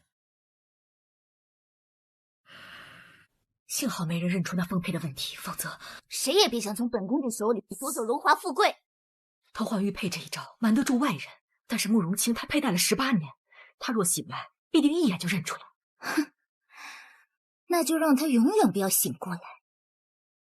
只有死人才可以最让人放心。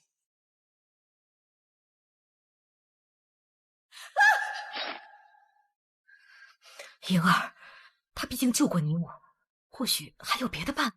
他若不死，那这就是你我。当真以为那是为了救你，还挡的那一刀吗？他不过是为了救自己的亲生母亲。若是被他知道你不是他的亲生母亲，你觉得他还会救你吗？你不是说可以为我做任何事吗？居然为了一个不相干的慕容清，就可以不管我的死活？既然这样，你当初为何要生我？你还不如让我自生自灭呢！莹儿，你别怕，娘会处理好这一切的，不会让你受一点伤害。当真？你真的舍得？只是要把这件事情做得悄无声息、无毫无迹的，只怕不能硬来。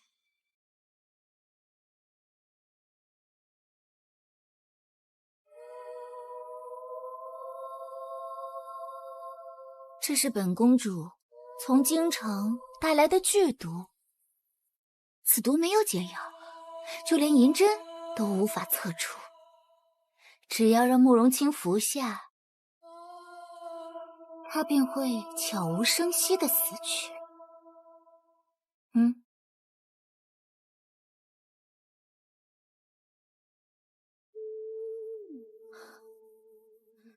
明日大军便要启程，等到进京，就没有下手的机会了。要下手就尽快。公主放心，我一定在入京前解决此事。我就知道，你还是向着我的。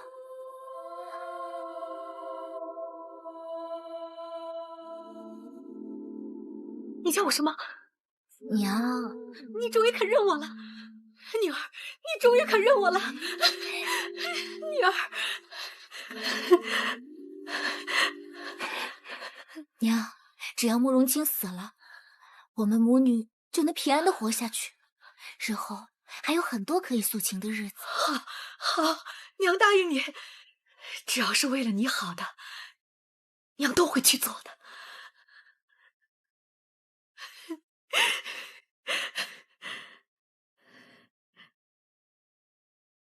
哼，慕容清，只有你死，本公主才可以彻底高枕无忧。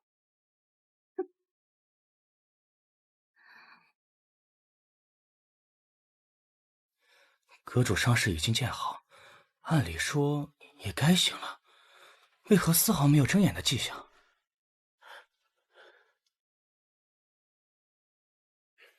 放心，我已派人入京，请神医来为阁主诊治。况且阁主吉人自有天相，不会有事的。阁主该喝药汤了，我去端药。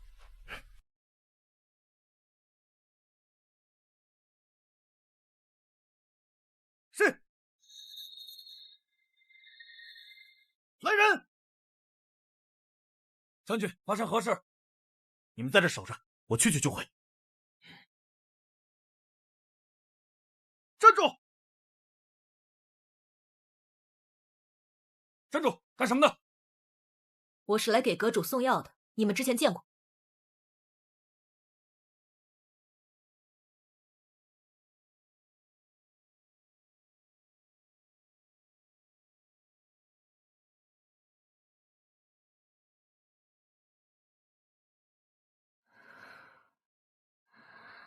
女儿，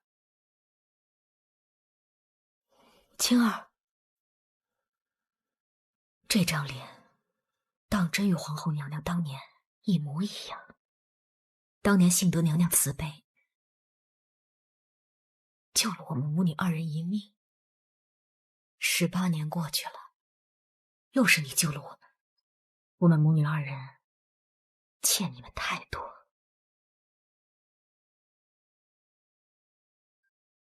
事已至此，我也没有别的路可选了。这份恩情，我也只能来世再报。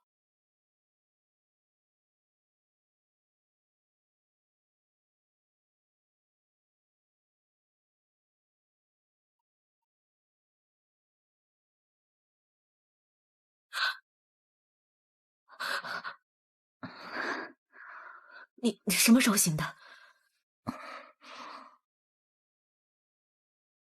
娘，我昏睡了多久？娘？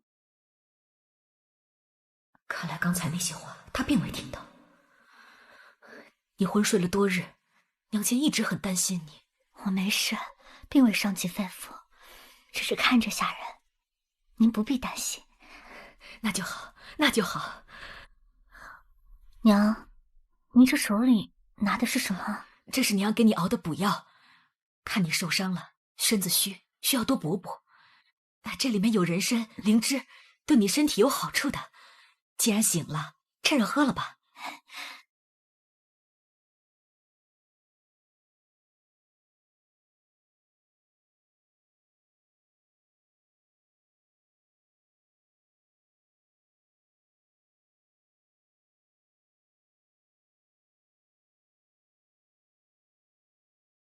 娘，这药有没有经过其他人手？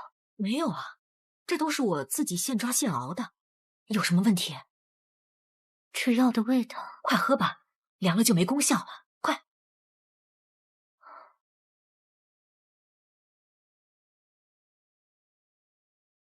陛下，臣奉旨查18年前的内情，发现一个关键线索：当年皇后娘娘的贴身侍女流苏。流苏，朕记得她，她是当年皇后的陪嫁丫鬟。正是，娘娘生产当日，她陪伴在侧。当晚到底发生了什么，流苏最清楚。快，给朕找到这个流苏！臣已派人把她接来了。快去！奴婢流苏参见陛下。快平身！流苏，朕记得你，你当年是皇后的心腹，只是你为何变成了这副模样？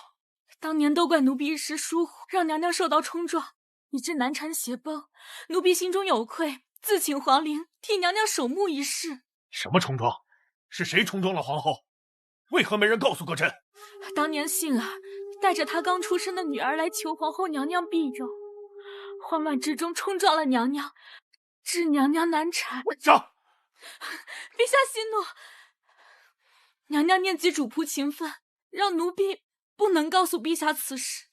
她说人各有命。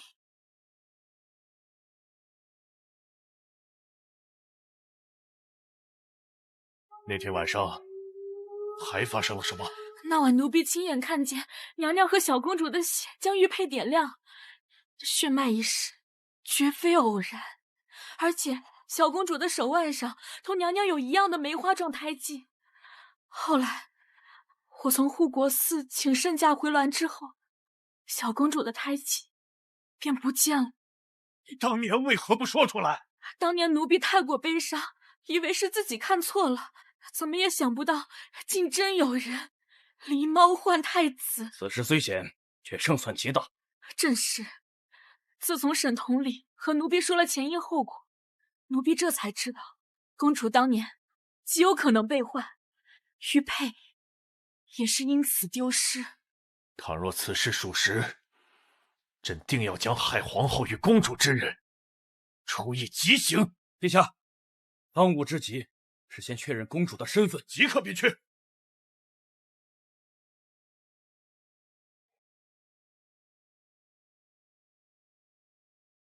这碗药是不是公主让？当然不是，这是娘自己亲自准备的，跟公主没有任何关系。其实我一直想问，在娘的心里，女儿和公主谁更重要一些？为什么这么问？因为每次到了生死关头，娘亲毫不犹豫地护住公主，牺牲我。我有吗？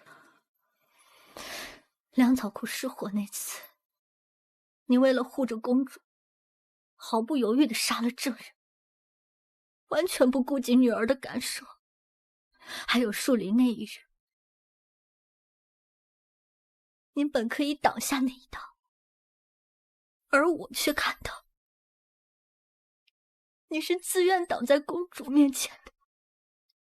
当时女儿一直在想，若是此刻遇刺的人是我，你会不会义无反顾地护着我？会吗？当然会。在母亲心里，女儿永远比公主重要。不管跟任何人比，女儿都是第一位的。真的吗？公主固然再有恩情，那也只是公主，而女儿就算犯了再多错，那也是我的女儿。我会不惜一切代价为她达成心愿，这就是母亲。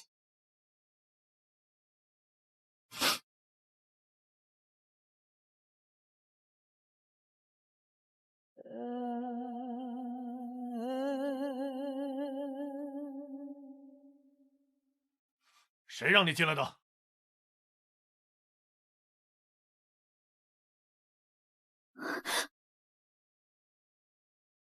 陛下，哎，身体怎么样？我并无大碍，请陛下放心。不知陛下来所为何事？刘苏，你怎么回来了？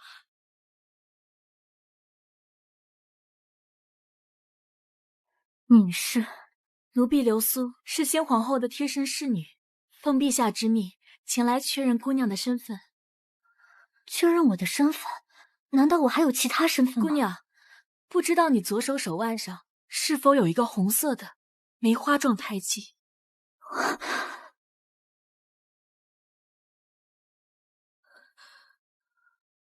这胎记我从未识人，你是怎么知道的？姑娘出生那日，奴婢亲眼所见，而且先皇后手腕上有一个一模一样的胎记。什么？不只是这胎记，姑娘的眉眼和生死，和先后娘娘一般无二。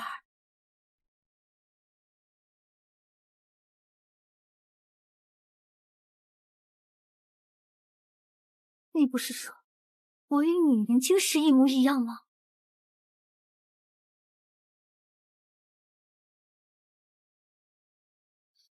还有这胎记，难道你真的在骗我？我简直一派胡言！娘娘气度，岂是你可以比拟的？公主，奴婢敢用性命担保，您定是先皇后的血脉，大齐的长公主。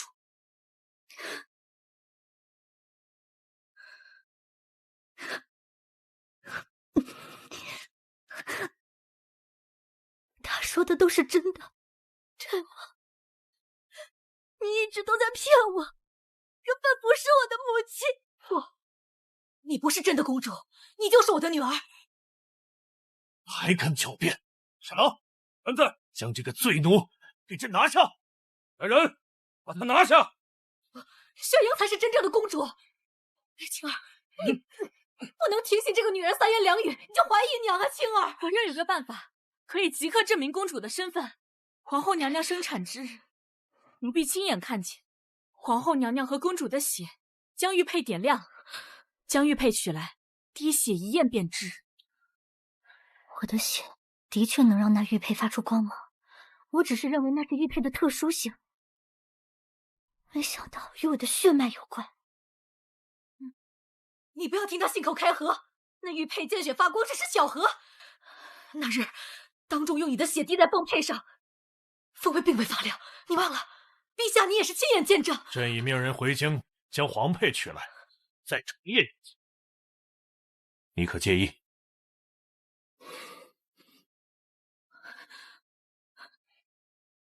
陛下，陛下，玉佩取来了。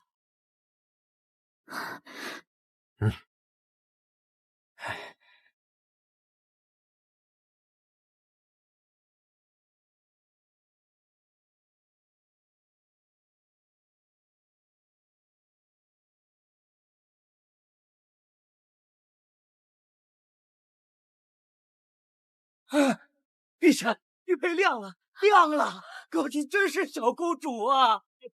是公主，真的是小公主。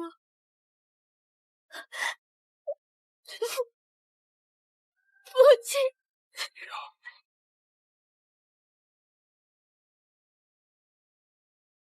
朕糊涂呀！朕18年了才知道真相，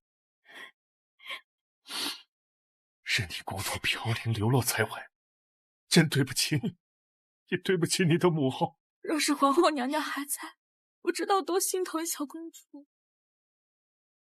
师父将我照顾得很好，带我习文练武，游山玩水，还将阁主之位继承给我，所以女儿并未受过苦，还请您不要自责。没想到啊，朕的女儿竟然是赫赫有名的阎罗阁主，你是父皇和母后的骄傲。虽然你有幸活下来了，但那些害你的人，朕恨不得将他们千刀万剐。杏儿，如今证据确凿，那晚发生了什么？还不赶快说！我还敢狡辩，送你去军中严刑拷打，重刑之下，看你还能嘴硬到什么时候！陛下饶命，奴婢知罪。那还不从实招来？当年奴婢的孩儿确实不为宫规所容，可是幸得娘娘照拂。可是娘娘遭逢意外，奴婢担心娘娘去世以后，女儿无人庇应，所以才不得不出此下策。娘娘如此宅心仁厚，你如此恩将仇报，早知这样，那我就不该见你，让你自食恶果，不然娘娘也不会难产致死。混账！陷害皇后，诱害公主，还隐瞒真相，直至今日，真是罪无可恕。沈郎，臣在。将这个罪奴给朕拖下去，凌迟处死。薛莹，罪奴之女，押给边疆为奴。是。陛下，此事都是奴婢一人所为，要杀要剐，奴婢绝无怨言。可是莹儿，她什么都不知道，她是无辜的。父皇，父皇，你不能这么对莹儿，父皇！谁让你进来的？押下去！父皇，杏嬷嬷固然死有余辜，但是女儿是你一手带大的孩儿啊！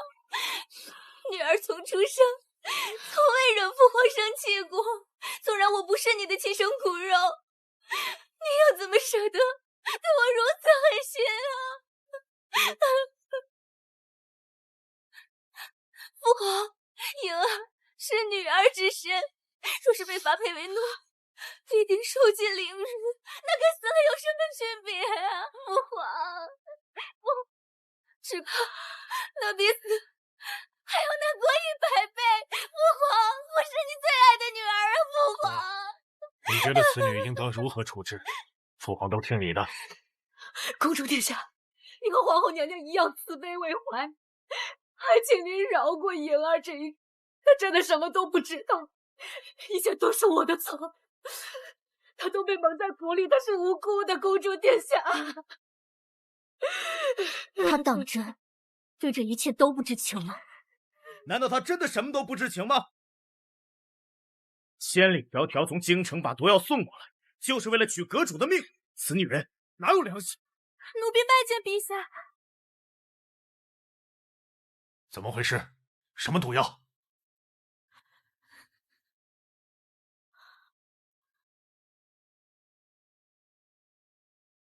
阁主，这药有问题，你已经喝了。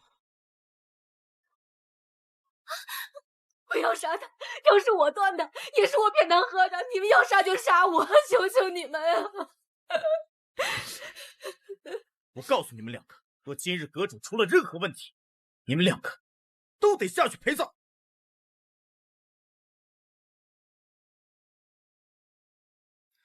此乃南疆的一种剧毒，无药可解。薛营离京前让人高价买来，一路带在身边，就是为了找机会给阁主服下。他从一开始就想要阁主的命。你胡说！这是污蔑，是栽赃！你说！不要杀我！不要杀我！是公主，这药是公主命我带着，一路都放在公主的梳妆盒里。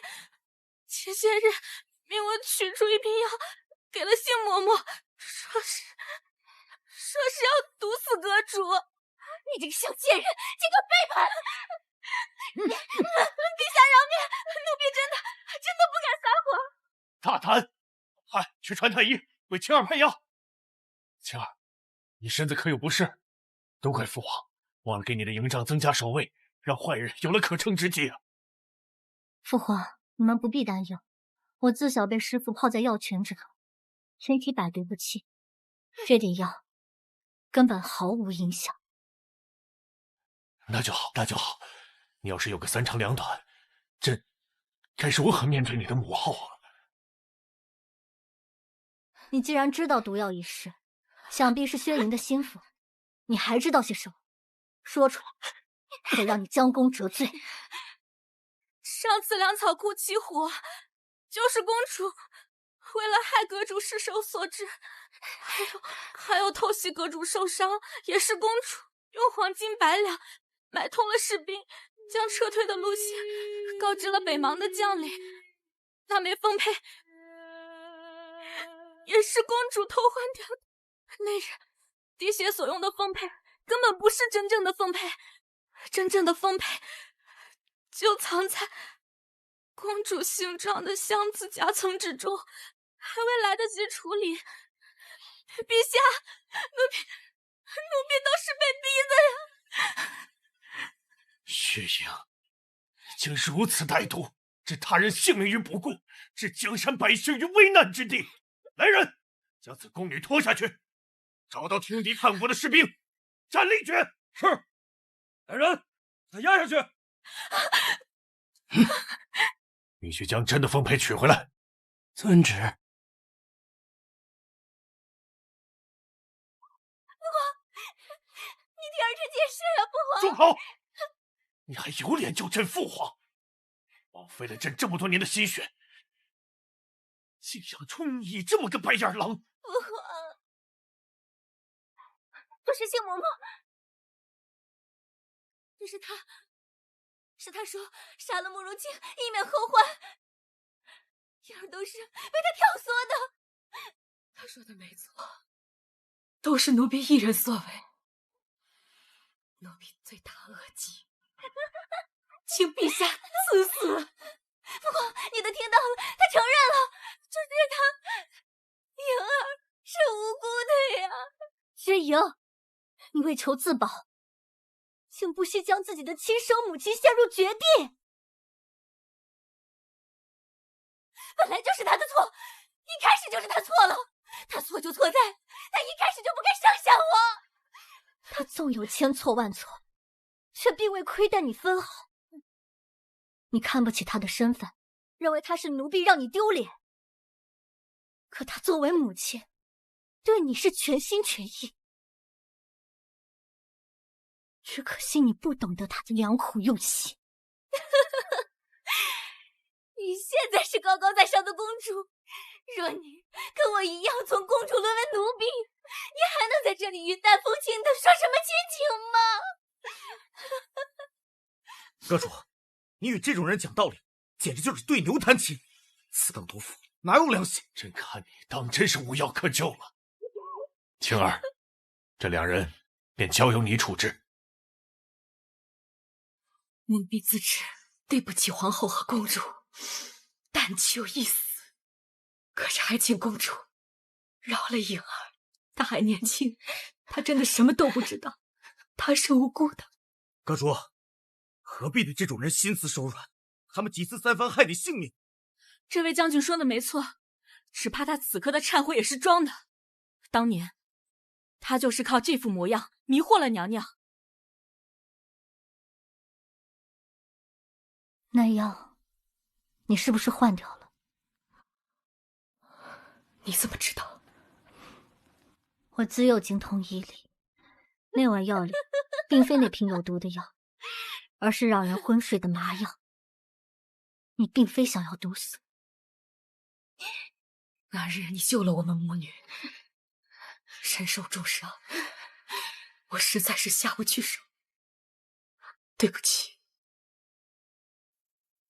念在你还有一丝良知，我便给你改过自新的机会，将他们二人带去田庄做粗使杂役，没有特赦，不得离开。是。谢公主慈恩，奴婢来世再报。杂役，我是金枝玉叶，我怎么能给别人当粗使丫鬟？我不要，我宁死也不要去伺候那些卑贱的奴才。若想死，现在就可以成全。将军，灵儿，不要冲动。将军，我们愿意做粗使杂役。雪莹啊，雪莹，事到如今，你还不知悔改。来人，在除去他的公主符志。放开我！干什么？你们怎么敢欺辱当朝公主？传朕旨意，今日起，雪莹不再是我朝公主，御阶除名，贱姬。是。我不入贱姬，我是大清长公主。拖下去！放开我！我是公主，我是金枝玉叶。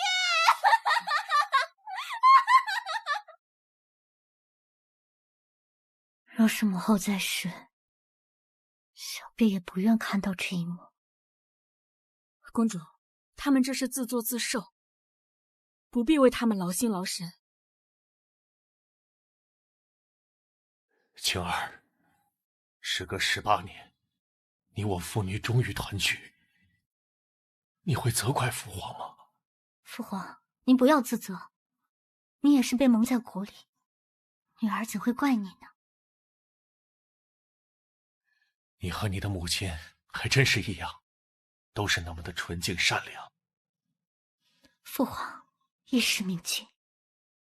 朕宣布，即日起，慕容清为我大齐长公主。回宫之后，即刻准备册封典礼。朕要让天下人都知道，朕找到自己的亲生女儿了。参见公主，公主千岁千岁千岁。陛下，当年奴婢没有服侍好皇后娘娘，今日请求留下来照看公主殿下，将功补过。母后的事并非是你的错，都起来吧。谢公主。当年你自愿立功，如今又为何愿意回来了？当年奴婢不知道公主被患，只是对于薛莹怎么也亲近不起来。奴婢以为是皇后的死让奴婢心生心结，所以才请离宫。不过今日看到真正的长公主，犹如皇后娘娘一般亲近，奴婢想替皇后娘娘照看好公主殿下。你对皇后倒是忠心不二，青儿，你意下如何呢？正好我也想听故人讲讲母后在世时的往事。如果你愿意，那便留下吧。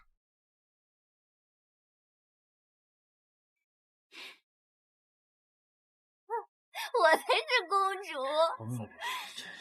好好干活，知道吧？好好干！本公主的话都不听了是吧？给我干！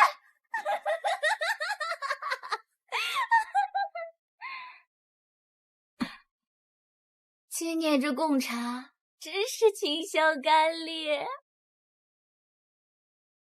御花园的锦鲤都去哪儿了？来人，把本公主的鱼儿给我拿过来。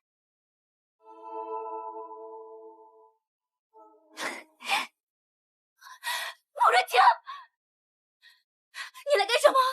你是不是来看我笑话的？我告诉你，我才是那个出身尊贵的公主，你就是粗野不堪的贱民所生。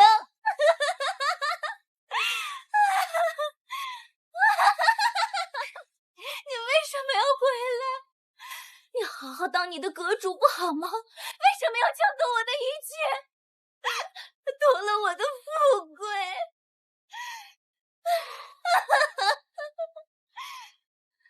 你就不应该活着，你就应该去死！你去死！你去死！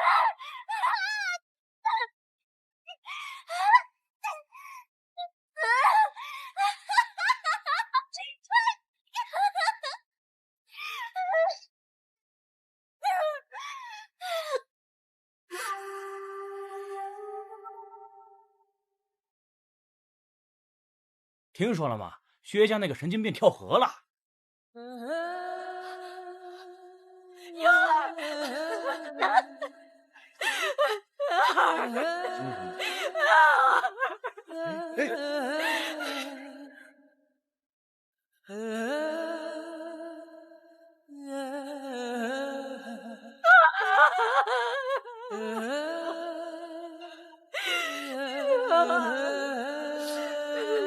怎么会这样？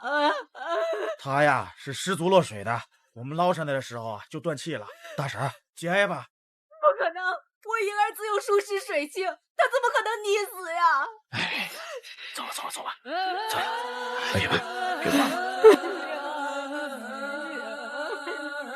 回家，水性那么好，不可能会淹死的，婴儿。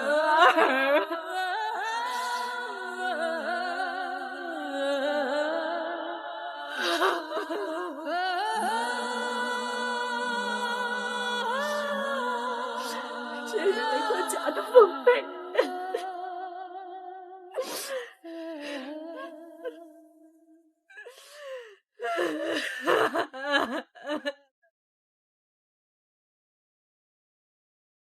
为什么？这一切都是我们的命。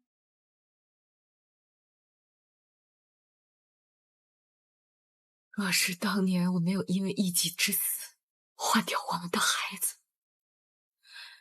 我的女儿会不会也好好的活着？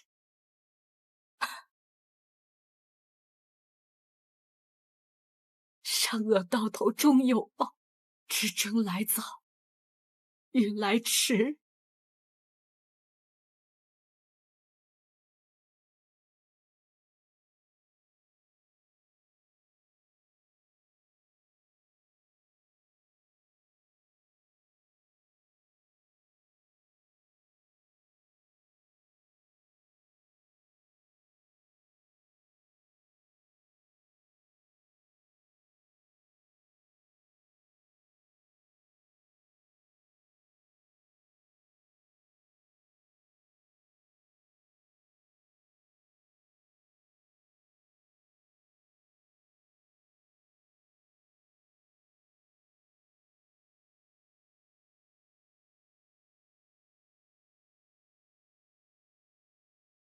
母后，今日是您的忌日，女儿这一忌便等了18年。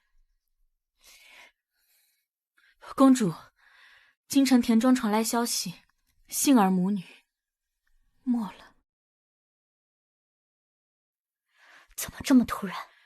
据长侍说，两人是自缢。将他们母女葬了吧，也是可怜之人。这两人是死有余辜，公主何必怜悯他们？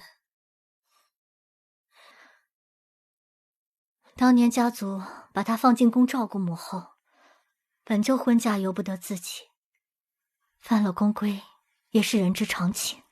公主多虑了，当初进宫是她自愿的，况且皇后娘娘从未薄待过她。无论如何，她不该这样对娘娘和公主。人死如灯灭，前尘往事不必追究过深。今日是您册封大典，太女，咱们该去见陛下了。好。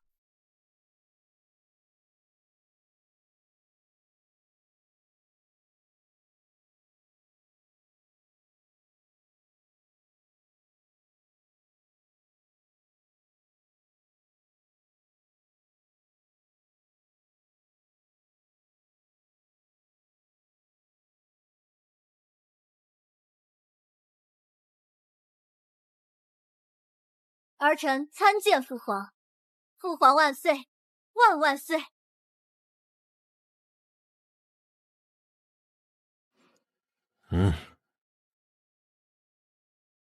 长公主慕容清接旨。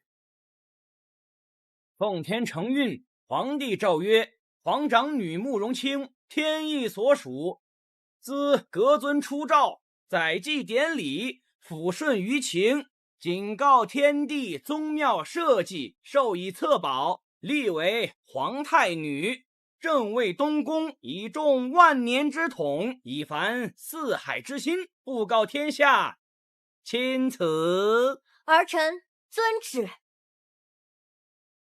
恭喜长公主册立皇太女之喜。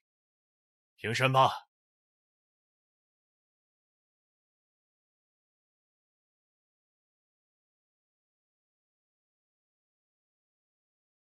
已经去祭拜过你的母后了。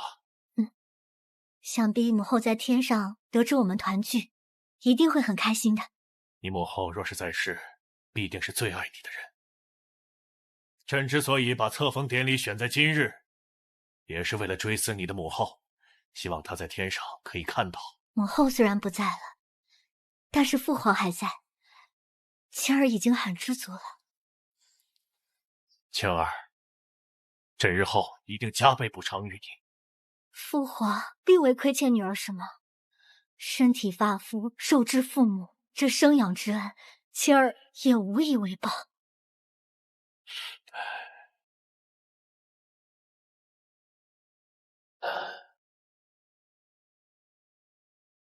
这凤凰玉佩是你母后留给你的，现在物归原主。